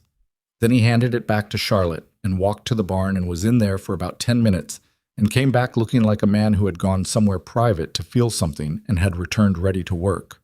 Friday, he said. That's 3 days. We leave tomorrow morning, Charlotte said. Garrett needs us there Thursday to prepare. Dawes will manage the ranch, he paused. Ethan comes with us. She looked at him. I'm not leaving him here, he said. It was flat and final, the voice of a man who had already closed the door on the alternative. If this goes wrong, I want him with me. And if it goes right, he stopped. He should be there, Charlotte agreed.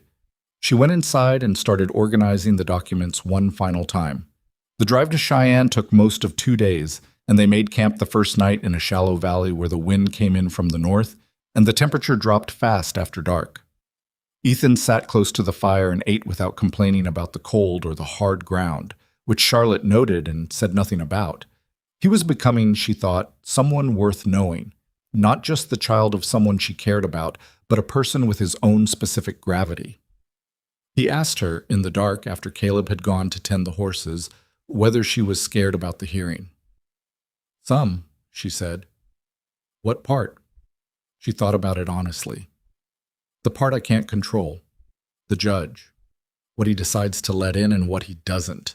Whether Ashcroft's lawyer brings something we don't know about. What would you do if he did? Figure it out, she said. Ethan poked at the fire. That's what Pa says when I ask him things like that. Figure it out. He glanced at her sideways. It used to bother me. Now I think it's actually an answer. It is, she said. It means you trust yourself to respond to whatever happens. That's not a small thing. He was quiet for a moment. Are you and Pa going to get married? Charlotte looked at him. He had the grace to look slightly abashed. I'm not trying to be strange about it. I just think... He picked at a stick. You're already here. You're already part of it. And Pa looks at you different than he looked at anyone after Ma died. He paused. I thought maybe you should know that he does that. Charlotte was quiet for a moment. Ethan. Yeah. Go to sleep. He almost smiled. Okay, he said, and wrapped himself in his blanket and was asleep in minutes with the enviable efficiency of the young. Charlotte sat with the fire for a while longer. Garrett met them at the boarding house in Cheyenne on Thursday afternoon, and they spent 5 hours at a long table in a back room going through the brief line by line. He had been thorough in ways Charlotte hadn't anticipated. He had located a surveying expert at the Territorial College who had provided a written technical assessment confirming that the unit conversion discrepancy in Purvis's survey exceeded any acceptable margin of error, which eliminated the possibility of the mistake being argued as accidental. He had also, through contacts he declined to specify, obtained a list of 7 other properties in the county that had changed hands in the previous 15 years under circumstances that shared structural similarities with what had happened to the Mercer ranch. 7, Charlotte thought. She had suspected there were others. 7 was more than she'd expected. We're not bringing those 7 into the hearing, Garrett said. It's not our place, but I've provided the list to the federal marshal's office as supplementary context for why this case warrants federal attention beyond the Mercer property specifically. You've already contacted the marshal's office? Caleb said. 3 days ago. Garrett's expression was the composed neutrality of a man who had done things in a specific sequence for a reason and wasn't going to apologize for it. A fraud complaint from a private citizen and a fraud complaint that arrives simultaneously with a list of 7 potentially affected properties carry very different weights. I wanted our filing to carry the right weight. Charlotte looked at Garrett with revised appreciation. She had been underestimating him.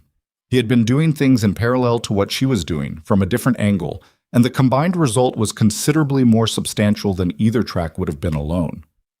The hearing tomorrow, she said. What's the structure? Aldrich runs an efficient courtroom. He'll hear Garrett's argument for federal jurisdiction first. Then Ashcroft's lawyer, a man named Colt Swain, he's competent and aggressive, will argue for return to county jurisdiction. Then Aldrich will decide whether to take the case or remand it. He paused. If he takes it, we present the fraud evidence. Swain will cross-examine on every document. He's going to go hardest at the Fletcher account because Fletcher is the most vulnerable witness. Fletcher's account is corroborated by the case file reference number in the land records, Charlotte said.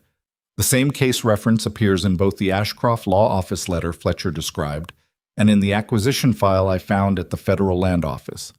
Fletcher couldn't have known about the Land Office file. The matching reference number is independent corroboration. Garrett nodded slowly. I know. I'm going to need you to explain that clearly if Aldrich has questions. You found the Land Office file. You're the witness on that point. Charlotte understood what he was telling her. She would have to speak in court. She had understood this was possible. Hearing it stated directly was different from the abstract possibility. All right, she said. The courthouse in Cheyenne was a territorial building with the permanent look of an institution that had decided it was going to be here for a long time and had built accordingly. Charlotte walked in behind Garrett on Friday morning and looked at the room. The benches already half filled with people she didn't know, the table where they would sit, the raised bench where Aldrich would preside, and felt something settle inside her that she recognized as focus. Not calm, exactly. Focus. The particular quality of attention that made everything else drop away. Ashcroft was already there. She recognized him from description rather than prior acquaintance. A heavy-set man in his late 50s with silver hair and the groomed authority of someone who had worn power long enough that it sat on him like clothing. He was seated at the opposing table with a younger man who had the precise, contained energy of an experienced courtroom lawyer, Swain, presumably. Ashcroft didn't look at Charlotte when she came in. He looked at the papers in front of him with the deliberate incuriosity of a man who has decided that acknowledging someone is a form of conceding them significance. She took her seat beside Garrett and did not look at Ashcroft again. Ethan was in the gallery behind them. She heard Caleb tell him quietly to stay seated no matter what happened, and heard Ethan say yes in the voice he used when he was taking something seriously. Judge Aldrich came in at 9 o'clock exactly. He was a thin man with a white beard cut close and the kind of eyes that had seen enough to stop being surprised by most things, but had not yet stopped being interested. He settled behind his bench with the practiced economy of a man who did not waste motion. Garrett versus Ashcroft, petition for federal jurisdiction, he said. Mr. Garrett. Garrett stood and made the jurisdictional argument, and Charlotte listened to it with the particular attention of someone hearing their own work translated into legal language. It was accurate and it was tight.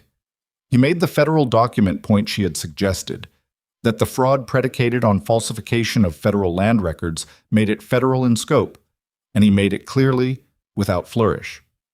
Swain stood and argued county jurisdiction with a confidence that Charlotte found professionally interesting. He was good. He framed the boundary dispute as a localized property matter that happened to involve federal documentation, not a federal matter that happened to manifest as a boundary dispute. It was a real distinction, and he made it well. Aldrich listened to both without expression. Then he asked Garrett 3 questions about the specific nature of the federal documents involved, each one more specific than the last. And Charlotte understood that he had already read the brief carefully and was testing whether Garrett knew it as well as whoever had written it. Garrett answered correctly each time. Federal jurisdiction accepted, Aldrich said. We proceed. He looked at both tables. I have read the brief and the accompanying materials. I have questions about the evidentiary chain connecting the survey manipulation and the debt instrument. Specifically, I want to understand the case file reference number. Garrett said, Your Honor, the individual who identified the case file reference in the federal land records is present. Ms. Charlotte Hayes, who conducted the document review at the Federal Land Office and also reviewed the affidavit from the authenticating bank officer who observed the reference independently. Aldrich looked at Charlotte. Miss Hayes, please approach. She stood. She was aware of the room in a way that was different from ordinary awareness. Each sound, each movement, the weight of attention from the gallery, the stillness of Ashcroft at his table. She walked to the position Garrett indicated and stood without fidgeting. Aldrich asked her to describe what she had found at the Federal Land Office, in her own words, in whatever order made sense to her. She described it. She described the original 1862 land grant. She described the Crane survey of 1868 and the administrative correction that superseded it. She described the Purvis family connection. She described finding the acquisition case reference in the file documentation. She spoke without notes because the notes were in her head, as they always had been, and speaking from that place was more natural than reading from paper. Swain cross-examined her for 20 minutes. He was aggressive in the way competent lawyers were aggressive. Not rude, but relentless, pushing at every seam, asking her to confirm specific measurements, specific dates, specific wording in documents she had read 5 weeks ago. She answered each question accurately, and where she wasn't certain, said she wasn't certain rather than guessing, which she had learned was always the better choice in situations where someone was waiting for you to overreach. He tried 3 times to get her to say that the unit conversion discrepancy could have been an innocent error. I'm not a professional surveyor, she said the 3rd time. The professional surveyor's assessment in the brief, which you have, states that the discrepancy exceeds acceptable error margin. I'll defer to his expertise on the technical question. Swain sat down. Aldrich made a note. Fletcher's affidavit came in through Garrett's presentation, and Swain attacked it as the account of a man with reason to deflect blame. Garrett brought in the case reference number corroboration, Charlotte's independent discovery of the same reference number in the federal land records, and watched Swain's argument absorb the blow and try to recover. The recovery was competent, but not sufficient. Charlotte could see Aldrich writing. Then Swain presented Ashcroft's defense, and it was here that Charlotte felt the first real uncertainty of the day. Swain had an argument she hadn't anticipated. Not about the survey, not about the debt note, but about intent.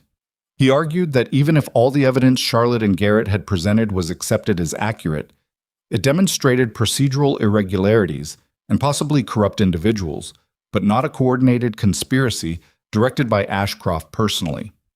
That the case file reference number proved only that Ashcroft's law office had an acquisition interest in the Mercer property, a legitimate business interest, not that Ashcroft had directed fraud. It was a real argument. Charlotte sat with it and felt the cold quality of a genuine problem presenting itself. She wrote on the paper in front of her and slid it to Garrett. He read it, glanced at her, read it again. When Aldrich opened the floor for rebuttal, Garrett said, "Your Honor, the defense has argued correctly that the case file reference demonstrates interest but not direction. We would like to direct the court's attention to the timeline."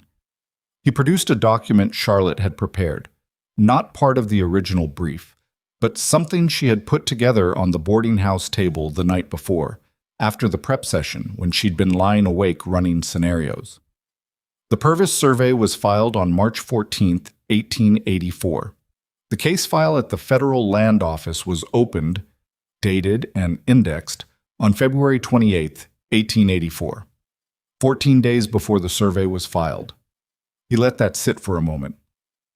The acquisition case file did not respond to the survey.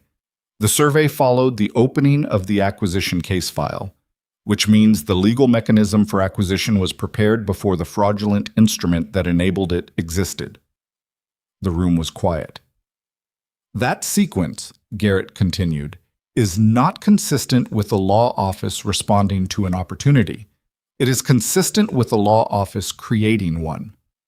Swain was on his feet immediately. Aldrich held up a hand without looking at him. The judge was writing. He wrote for nearly 2 minutes while the room waited. Charlotte looked at her hands. She heard Caleb shift on the bench behind her. She heard Ethan, very quietly, breathe. Aldrich set down his pen. "I find that the evidentiary record presented establishes sufficient basis for a federal fraud investigation into the boundary survey filed by James Purvis in March of 1884, the promissory note presented to the First Territorial Bank in February of last year, and the conduct of officials and private parties connected to both instruments." He looked at both tables with equal steadiness. "The county court injunction against the Mercer Ranch is suspended pending the outcome of that investigation. The county survey verification currently underway is likewise suspended. I am referring this matter to the federal marshal's office with a recommendation for full investigation of the evidentiary record as presented."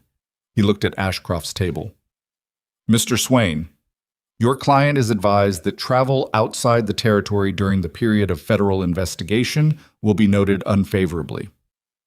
Swain said, "Understood, Your Honor," in the voice of a lawyer who understood that the hearing had gone as badly as it could go and was already thinking about what came next. Aldrich stood. The room stood with him. Charlotte did not move immediately. She sat for a moment with the sound of the ruling settling through the room, people shifting and murmuring in the gallery, Garrett gathering his papers beside her with the contained satisfaction of a man who had done the thing he came to do. Caleb's hand came down briefly on her shoulder from the bench behind her. Not a dramatic gesture, just a hand briefly, and then gone. She stood up. Ashcroft was leaving through the side door with Swain at his elbow. He did not look at anyone as he went, but at the door he paused for a fraction of a second, not long enough to be visible to most people in the room, but Charlotte was watching. And she saw him look back at the space where she was standing. Not at Garrett, not at Caleb, at her. She looked back at him with the steady look of a woman who had spent a long time being underestimated by people who thought that was a safe thing to do, and who had stopped finding it remarkable when they discovered they were wrong. He went through the door. Ethan appeared beside her, slightly out of breath, having navigated through the dispersing gallery with the single-mindedness of a child on a mission. "Did we win?" he said.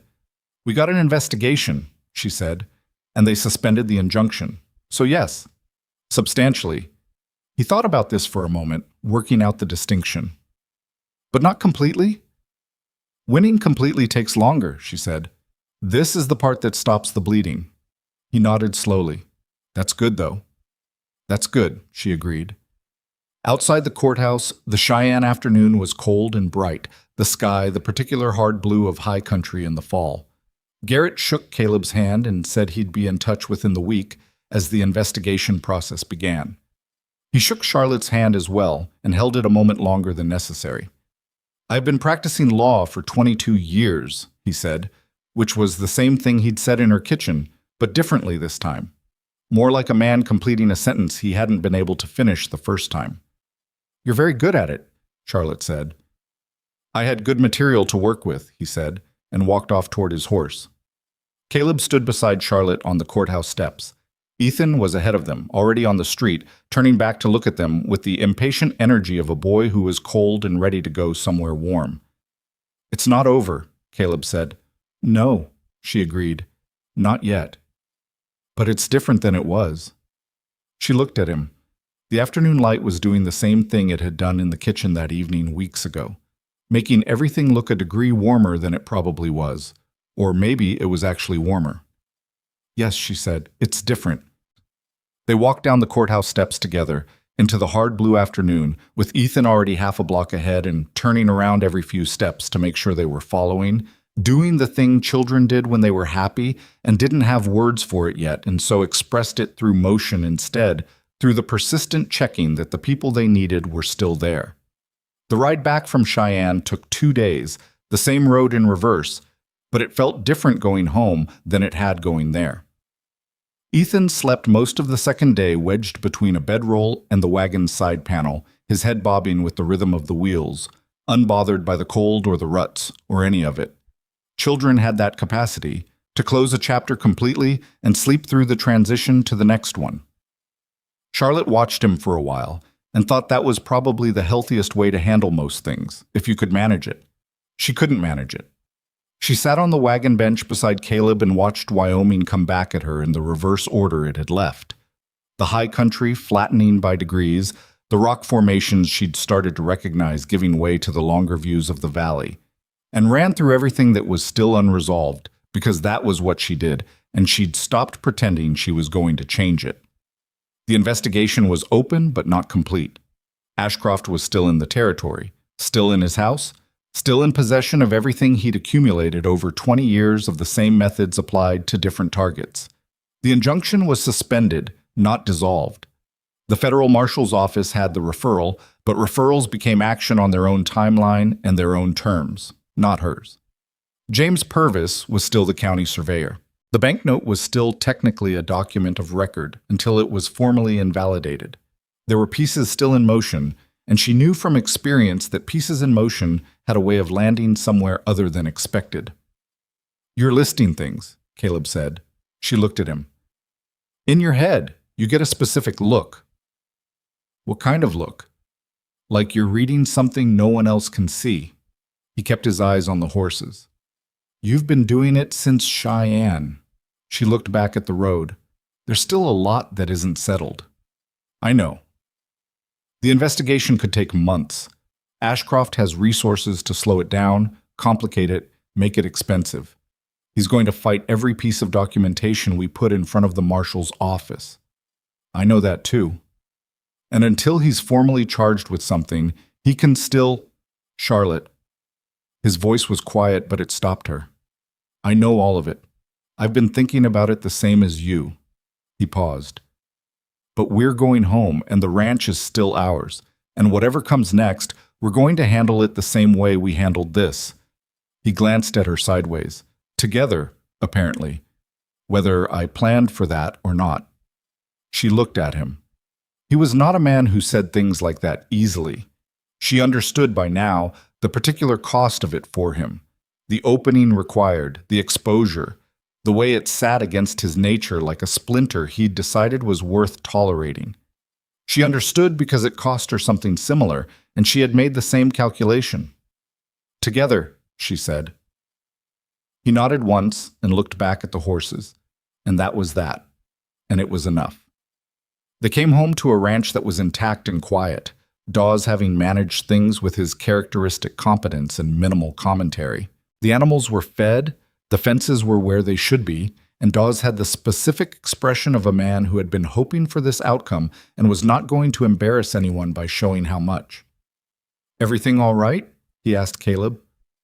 "Getting there," Caleb said.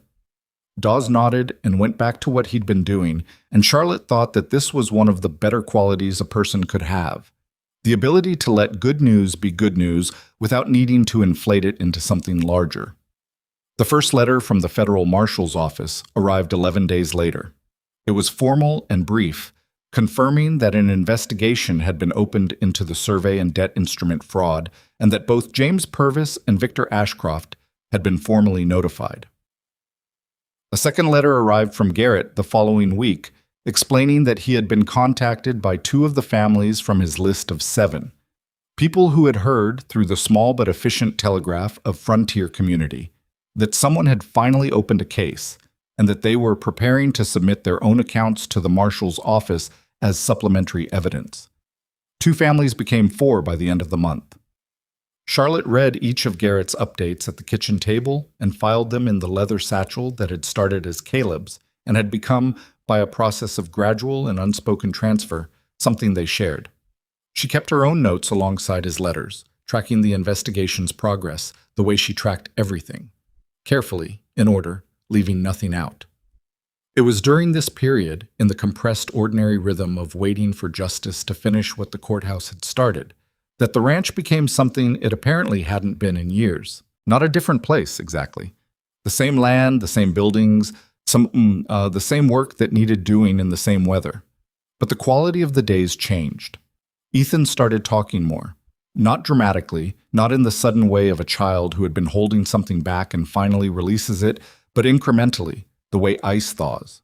More words each week, more willingness to occupy space with his own opinions and observations and questions, more of himself present in the room.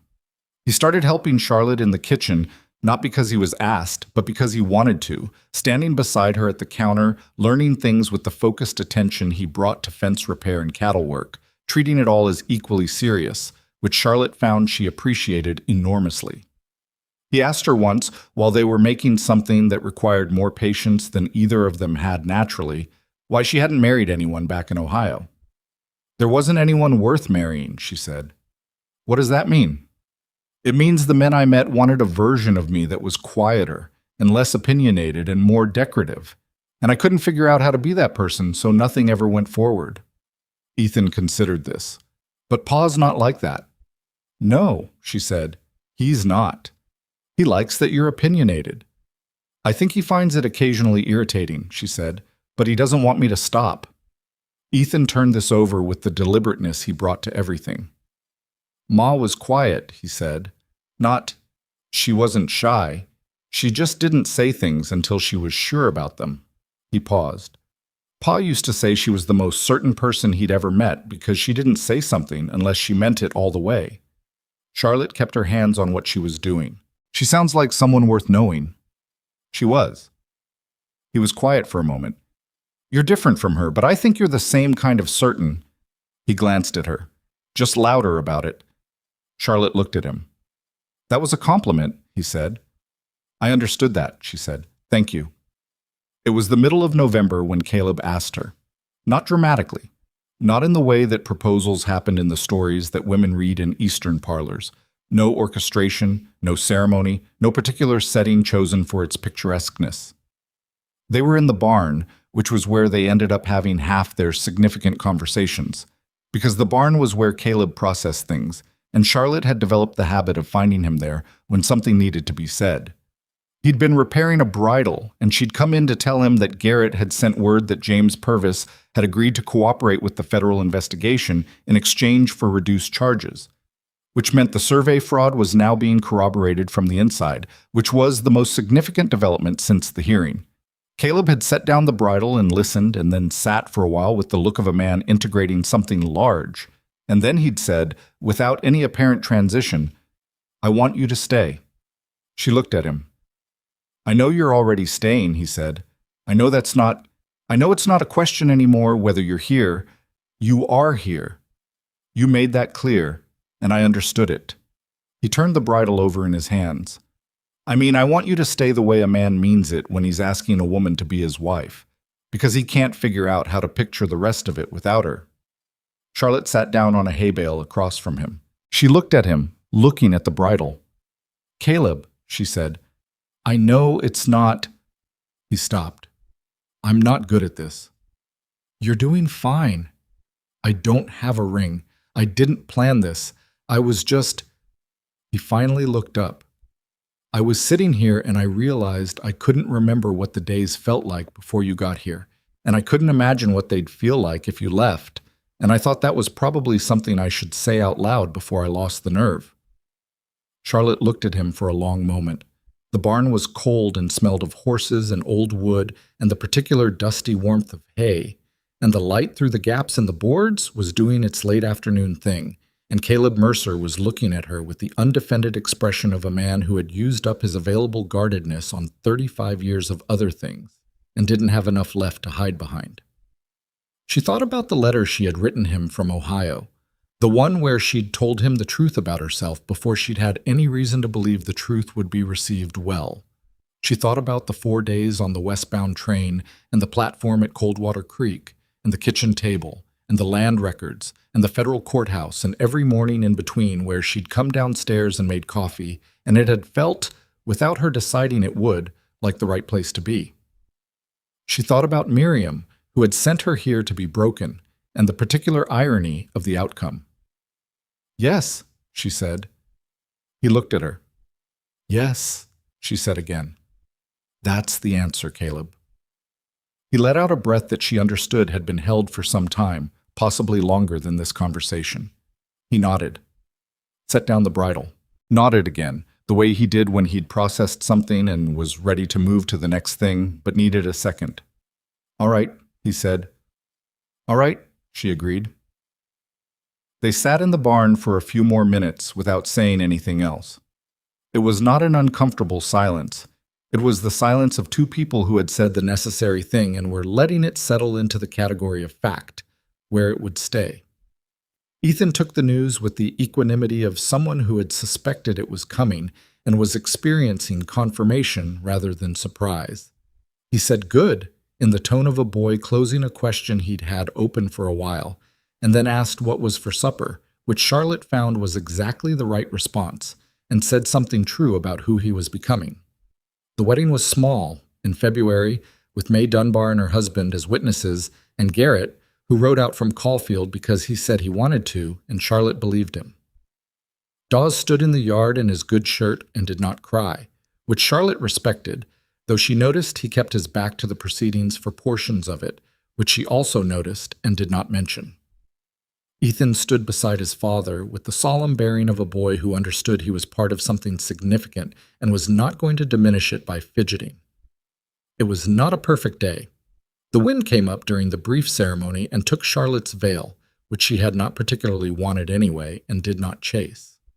Caleb's voice was rougher than usual saying the words, the way voices got rough when they were carrying more than their ordinary weight. Charlotte's hands were cold. She said what she meant to say, and meant it all the way through, which was the only standard she'd ever held herself to. Afterwards, standing in the kitchen with coffee and a cake May had brought that was better than anything Charlotte could have made, she felt the specific feeling of a life that had found its shape. Not arrived at completion, she understood by now that completion was a fiction people told themselves because the alternative, that life kept going and kept requiring things of you, was harder to hold on to. But found its shape, the difference between a collection of circumstances and a home, between a situation you were managing and a life you were living. She had crossed a continent in a wrong name and arrived somewhere that turned out to be right. There was something in that worth sitting with. The federal investigation moved through winter and into spring with the grinding patience of institutional processes that could not be hurried but also, once started, could not easily be stopped. Ashcroft hired 2 additional lawyers. He filed 3 motions challenging the scope of the investigation. He gave an interview to a territorial newspaper suggesting that the entire case was a fabrication driven by a land dispute that had been resolved in his favor at the county level before activist interference had complicated it. Charlotte read the interview and noted the specific language. Activist interference. as though what she had done was a form of disruption rather than a form of accuracy, and filed it away with the same equanimity she brought to everything she filed. The motions were denied. The investigation continued. In March, James Purvis formally cooperated, providing a sworn account of his instructions from Ashcroft's law office and the payments he had received. He named Greer, the facilitator Fletcher had described, as the intermediary, which corroborated Fletcher's account on a specific point Swain had challenged. Greer, when located by the marshal's office in a town 40 miles south, declined to cooperate initially, and then reconsidered when presented with the scope of documentation that had already been assembled. Garrett wrote, "At this point, the evidentiary record is self-sustaining. It no longer depends on any single witness. This is what you were building toward." Charlotte read the letter twice and then put it in the satchel and went to find Caleb, who was in the south pasture doing something with fence posts that she did not fully understand but that appeared to require considerable physical effort. She stood at the fence line and told him what Garrett's letter said. He drove the post he was holding into the ground and leaned on it and looked at her. "Self-sustaining," he said. That's what he said. He was quiet for a moment, looking at the land. His land. The land his father had measured in chains and links in 1862, and that had stayed in the family through 30 years of weather and hard work, and one coordinated attempt to take it by manufactured legal weight. "My father kept a ledger from the first year," he said, 1859. "Just numbers. Acreage, cattle, costs, weather. Nothing personal. But at the bottom of the first page, after all the columns, he wrote one sentence." He paused. He wrote, "This is ours, and we will keep it." Charlotte looked at him. "I found that ledger after he died," Caleb said. "I've read that sentence probably 100 times. Never knew quite what to do with it." He pushed off the post. "I know what to do with it now." She understood without needing it explained. Victor Ashcroft was formally charged in April. Fraud, conspiracy to commit fraud, and bribery of a public official, the last charge relating to the payments made to James Purvis and to Carl Fletcher's land transfer. The charges were filed at the territorial level with federal support, which meant they were outside the reach of Judge Morrow and the county court structure that Ashcroft had spent years carefully cultivating. The day the charges were announced, Coldwater Creek had a quality Charlotte had not seen in it before. People stood outside the general store and the barber shop and talked in the open way that people talked when a weight had been lifted that everyone had felt but few had named. May Dunbar said that 3 other families had independently come forward to the marshal's office in the previous 2 weeks. People who had sold land under pressure or lost water rights, or paid off debts that had seemed mysteriously to appear at convenient moments for Ashcroft's expansion. The 7 families on Garrett's list had become 11. He had a whole county, May said, in the dry goods, sorting fabric with the focused energy of a woman who processed feelings through work. Not just land. He had the way people thought about what was possible, what you could fight and what you couldn't. She set down a bolt of calico. "You changed that." "Garrett changed that," Charlotte said. "And you, and Fletcher, and the families who came forward. I found some documents." May gave her a look that communicated, without wasted words, that Charlotte's habit of distributing credit was appreciated, but that it did not change the underlying arithmetic. "You found the seam," May said, "when no one else was looking for it. That matters." Charlotte didn't argue further. She had learned slowly to let people say true things about her without immediately dismantling them. Ashcroft's trial was set for September. Charlotte and Caleb would both testify. Garrett was coordinating the witness preparation with his characteristic organized thoroughness, sending weekly letters that were half legal briefing and half practical reassurance, as though he understood that legal processes were as much about the people inside them as about the documents. In the months between April and September, the ranch was the most itself that Charlotte had seen it. There was still work. There was always work, and Charlotte had stopped finding this oppressive and started finding it organizing, the way a regular rhythm organizes the rest of your time into something manageable. Cattle, fences, weather, the ordinary negotiations of a working property. Caleb took on a new hand to replace Briggs, a quiet young man named Cord who was 17 and serious about everything and reminded Charlotte faintly of Ethan, which she chose not to mention. Ethan, for his part, was doing something that Charlotte had watched happen gradually and found more moving than she expected. He was becoming easier in himself.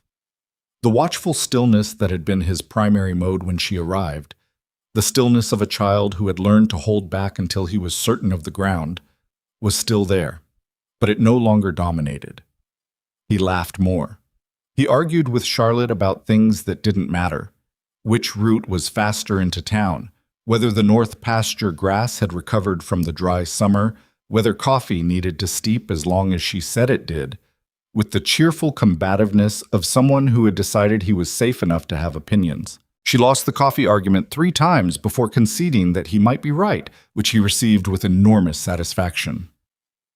One evening in July, she was sitting on the porch after supper, the way she had taken to doing when the days were long enough to make sitting outside worthwhile. And Caleb came out and sat beside her, and they looked at what the evening was doing to the land for a while. "I want to tell you something," he said. She waited. "When I placed that advertisement," he said, "I told myself it was practical, that what the ranch needed was a practical arrangement, someone to manage the house, someone stable for Ethan, something organized." He looked at his hands. "I told myself it had nothing to do with, that I wasn't looking for anything beyond that." "I know," she said. "You said so in the letter." "I know I said so." He glanced at her. "I want to tell you that I was wrong about that. Or, not wrong exactly, just not honest, with myself." He looked back at the land. "I think I was lonely in a way I'd told myself was just the state of things, that it was permanent, that it was what you got after losing someone and you just adjusted to it." He paused. "I hadn't adjusted. I'd just stopped noticing." Charlotte was quiet. She let him have the space to say the rest of it. "You came here under completely wrong circumstances," he said, "with one suitcase and a letter you'd written because you thought I deserved to know the truth about what you were getting, and you walked into a ranch that was under siege and you just—" He stopped. "You just started. You didn't ask whether it was your problem. You didn't wait for permission. You just looked at what was happening and started working on it because it needed to be worked on." He turned to look at her. "That's not a small thing, what you are. That's not something you can find if you go looking for it." Charlotte held his look. "I stopped being lonely," he said. "I didn't notice when it happened. I just realized one day that it was gone." She thought about what it had cost him to say that. The careful man she had come to know, the one who held things internally until he was absolutely certain, saying this out loud. She thought about what it had cost her too, to come this far, to stay through all of it, to build something out of a situation that had started as her sister's attempt to diminish her. "I stopped being angry," she said. "I didn't notice when that happened either." He looked at her. "At Miriam," she said. "At my parents for not seeing what she was doing. At the years I spent fitting into a space that was too small for me." She looked at the land, at the evening sitting on it in the particular golden way of summer evenings in Wyoming, which she had not expected to love and did. "I came out here carrying all of that, and somewhere in the middle of everything else I put it down. I don't know exactly when." "Does it bother you that you put it down?" "No," she said. "It was heavy." He made the sound that was almost a laugh. The one she had learned was as close as he generally got to the real thing. She found it more endearing now than she was comfortable admitting, which was fine. Some things you didn't need to say. The parents arrived in August. Charlotte had not been told they were coming. She had not been told they had written, it turned out they had written twice, to a forwarding address Miriam had apparently provided, and the letters had arrived at the house in Ohio long after Charlotte had left, and had been sitting in a drawer at the post office in Coldwater Creek for 2 months because nobody had told the station to forward her mail. She found out they were coming because Miriam wrote. One letter, brief, with the particular quality of Miriam's writing when she was managing herself carefully, controlled, a little stilted, none of the casual sharpness she used when she wasn't working at it. The letter said that their parents were worried and wanted to see Charlotte, that they had heard from someone in town about what she had done in Wyoming, that their father had said, and here Miriam's writing changed character very slightly, something in the pen pressure, though Charlotte would not have known how to explain this to anyone else, that he was proud of her. Charlotte read the letter at the kitchen table and put it down and sat with it. Ethan said from the doorway, "Bad news?" "No," she said. "Unexpected news." Her parents arrived on a Thursday in late August on the westbound train, which was the same train Charlotte had taken 18 months ago, and she drove the wagon herself to meet them at the Coldwater Creek platform. Her mother was smaller than Charlotte remembered. That was the first thing. The particular smallness of a person when you see them after a long time in a new context. The context you've built, rather than the one you both grew up in. Eleanor Hayes had the look of a woman who had spent some portion of the intervening time being worried, which Charlotte could see in the quality of her eyes, the way they moved over Charlotte's face looking for damage. Her father, Thomas, was grayer than she remembered, and he walked off the train with his hat in his hand, which was not his usual habit, and looked at Charlotte on the platform for a long moment before he said anything. "You look well," he said. "I am well," she said. He nodded. Then, carefully, "I owe you an apology." Charlotte looked at him. "For not seeing what was happening," he said. "With Miriam, with all of it. You were in that house for years being useful, and I told myself you were content because it was easier than asking whether you were." He turned his hat over in his hands. "That wasn't... I should have asked." Her mother said quietly, "We should both have asked." Charlotte stood on the platform in the late August heat and looked at her parents, her father, who had never been a bad man, only a man who had found it easier to see what was convenient, her mother, who had loved her in the incomplete way of people who love you but don't entirely know you, and felt something that was not forgiveness exactly, because forgiveness implied a debt being canceled, and she had stopped thinking of it in those terms. It was more like the feeling of a door staying open that she could have closed. "Come see the ranch?" she said. She drove them out in the wagon, her mother asking careful questions about Wyoming and the weather and how far things were from town. Her father sitting quietly, looking at the land with the expression of a man trying to locate himself in relation to something large. Caleb met them in the yard with the careful courtesy of a man navigating a situation he had not entirely chosen. He shook Thomas Hayes's hand and nodded to Eleanor and said they were welcome, and meant it in the functional sense, which was sufficient for now. Ethan met them with direct curiosity, which was his method with everything, and asked Thomas within the first 5 minutes whether he'd ever worked with cattle. And Thomas said no, but he'd had a horse as a boy, and Ethan considered this an adequate starting point and took him to see the barn. Eleanor found Charlotte in the kitchen. They were quiet for a moment, the kind of quiet that accumulates between people who know each other well enough to know that small talk is a detour neither of them needs to take. "Miriam," Eleanor said, "she knows what she did was wrong." "I know she knows," Charlotte said. "That's not the same as being sorry for it." "No," her mother said, "it's not." She sat down at the table. "She's not a bad person, Charlotte." "I didn't say she was." Charlotte kept her hands on what she was doing. "She did a bad thing. People who aren't bad people do those all the time. I've stopped expecting that to make sense." Eleanor was quiet for a moment. "Are you angry at her?" Charlotte thought about what she'd said to Caleb on the porch in July. About putting the anger down. "Not anymore," she said. "I was.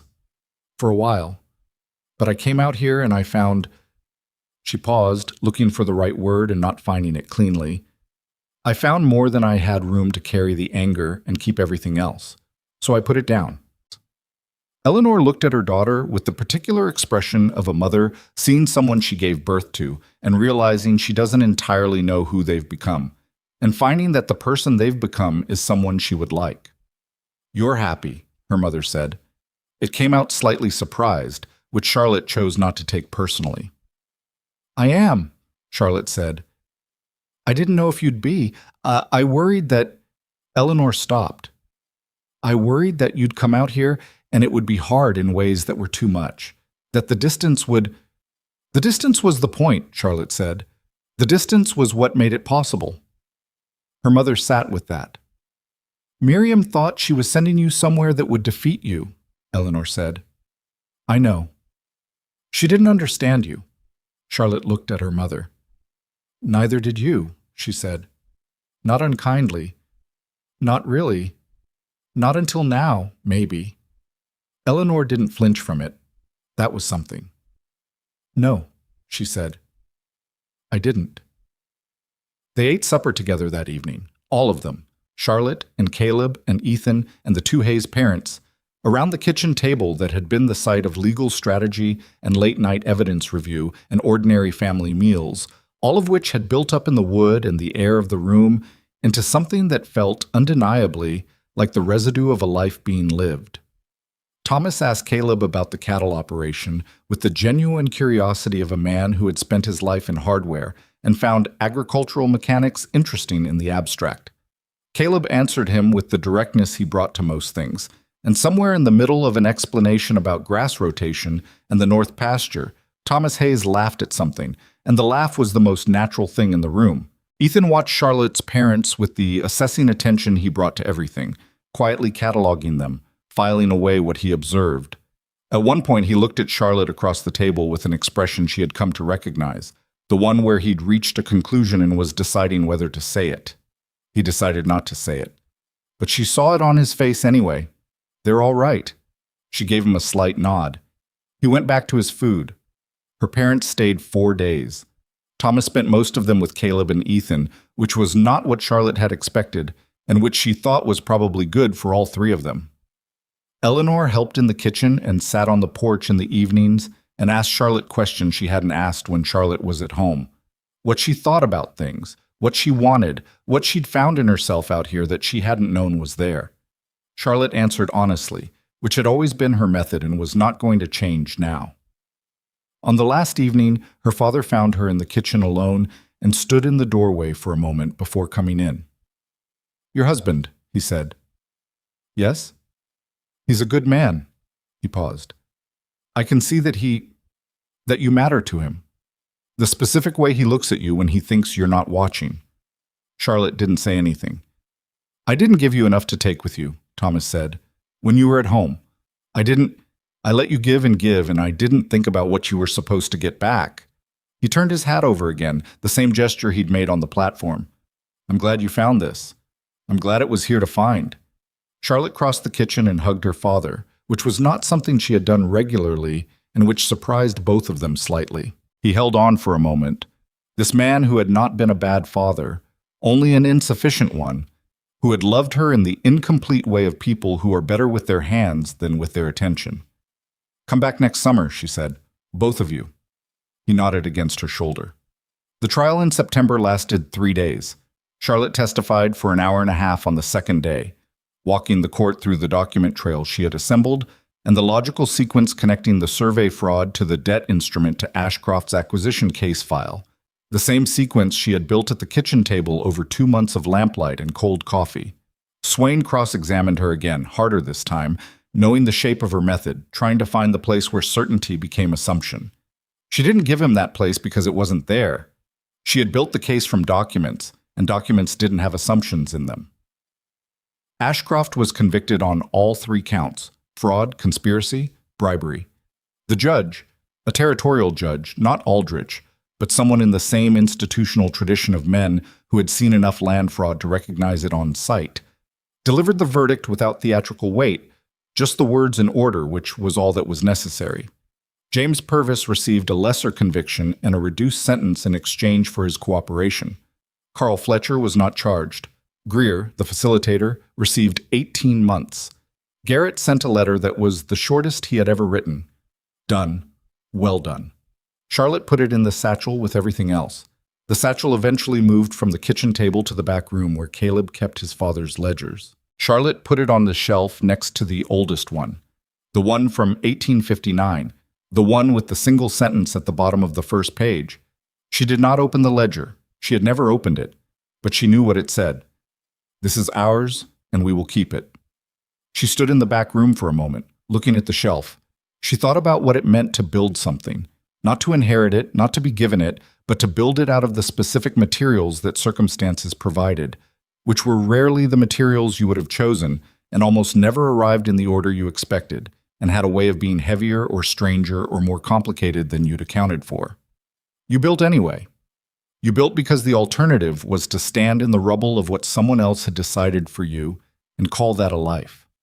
She had crossed a continent in her sister's handwriting and arrived somewhere that turned out to need exactly what she had. She had looked at a fraudulent survey and seen the seam. She had sat in a federal courthouse and explained to a judge who needed to understand it exactly how a crime had been constructed and why the construction was flawed. She had done all of this without permission, without anyone asking her to, without a map for any of it. She was not the woman Miriam had tried to dispose of. She was not the woman her parents had not quite seen. She was not the quiet housekeeper Ashcroft's people had dismissed at a kitchen table while discussing water rights in the next room. She was Charlotte Mercer, and she had built this, not alone, but she had built it, and it was real and documented and hers. Ethan called from the kitchen that supper was ready, which meant he had done something to supper with or without her supervision, which was either going to be very good or require some remediation. She closed the back room door and went to find out. Caleb was already at the table, and Ethan was producing something from the stove with the concentrated pride of a person who has done a thing and is fairly confident about it. The kitchen smelled of something that required further investigation, but adequately. The lamp was lit. The window over the sink showed the last of the October evening, the sky going from orange to purple to the particular dark blue that came just before the stars. Charlotte sat down. Outside, the land was exactly what it had always been, unchanged by everything that had happened on it and to it, indifferent to fraud and courage and legal filings, and the specific human determination it sometimes took to keep what was rightfully yours. The land did not care, but the people on it did, and would, and that was the whole of the point. She had come here with one suitcase and a letter she'd written because she thought honesty deserved a chance, even when nothing else had been given one. She had been right about that. She had been right, in the end, about most of the things that mattered. Ethan put a plate in front of her with the solemnity of a culinary debut. "Well," he said. She tasted it. "It needs salt," she said. "But it's good." He sat down, satisfied. Caleb reached across the table for the salt without being asked and set it in front of her, and the three of them ate together in the kitchen that had become the center of a life that nobody had planned, but all of them had chosen, and the evenings settled in around the house the way evenings did, quietly, without announcement, as though it had always intended to end here.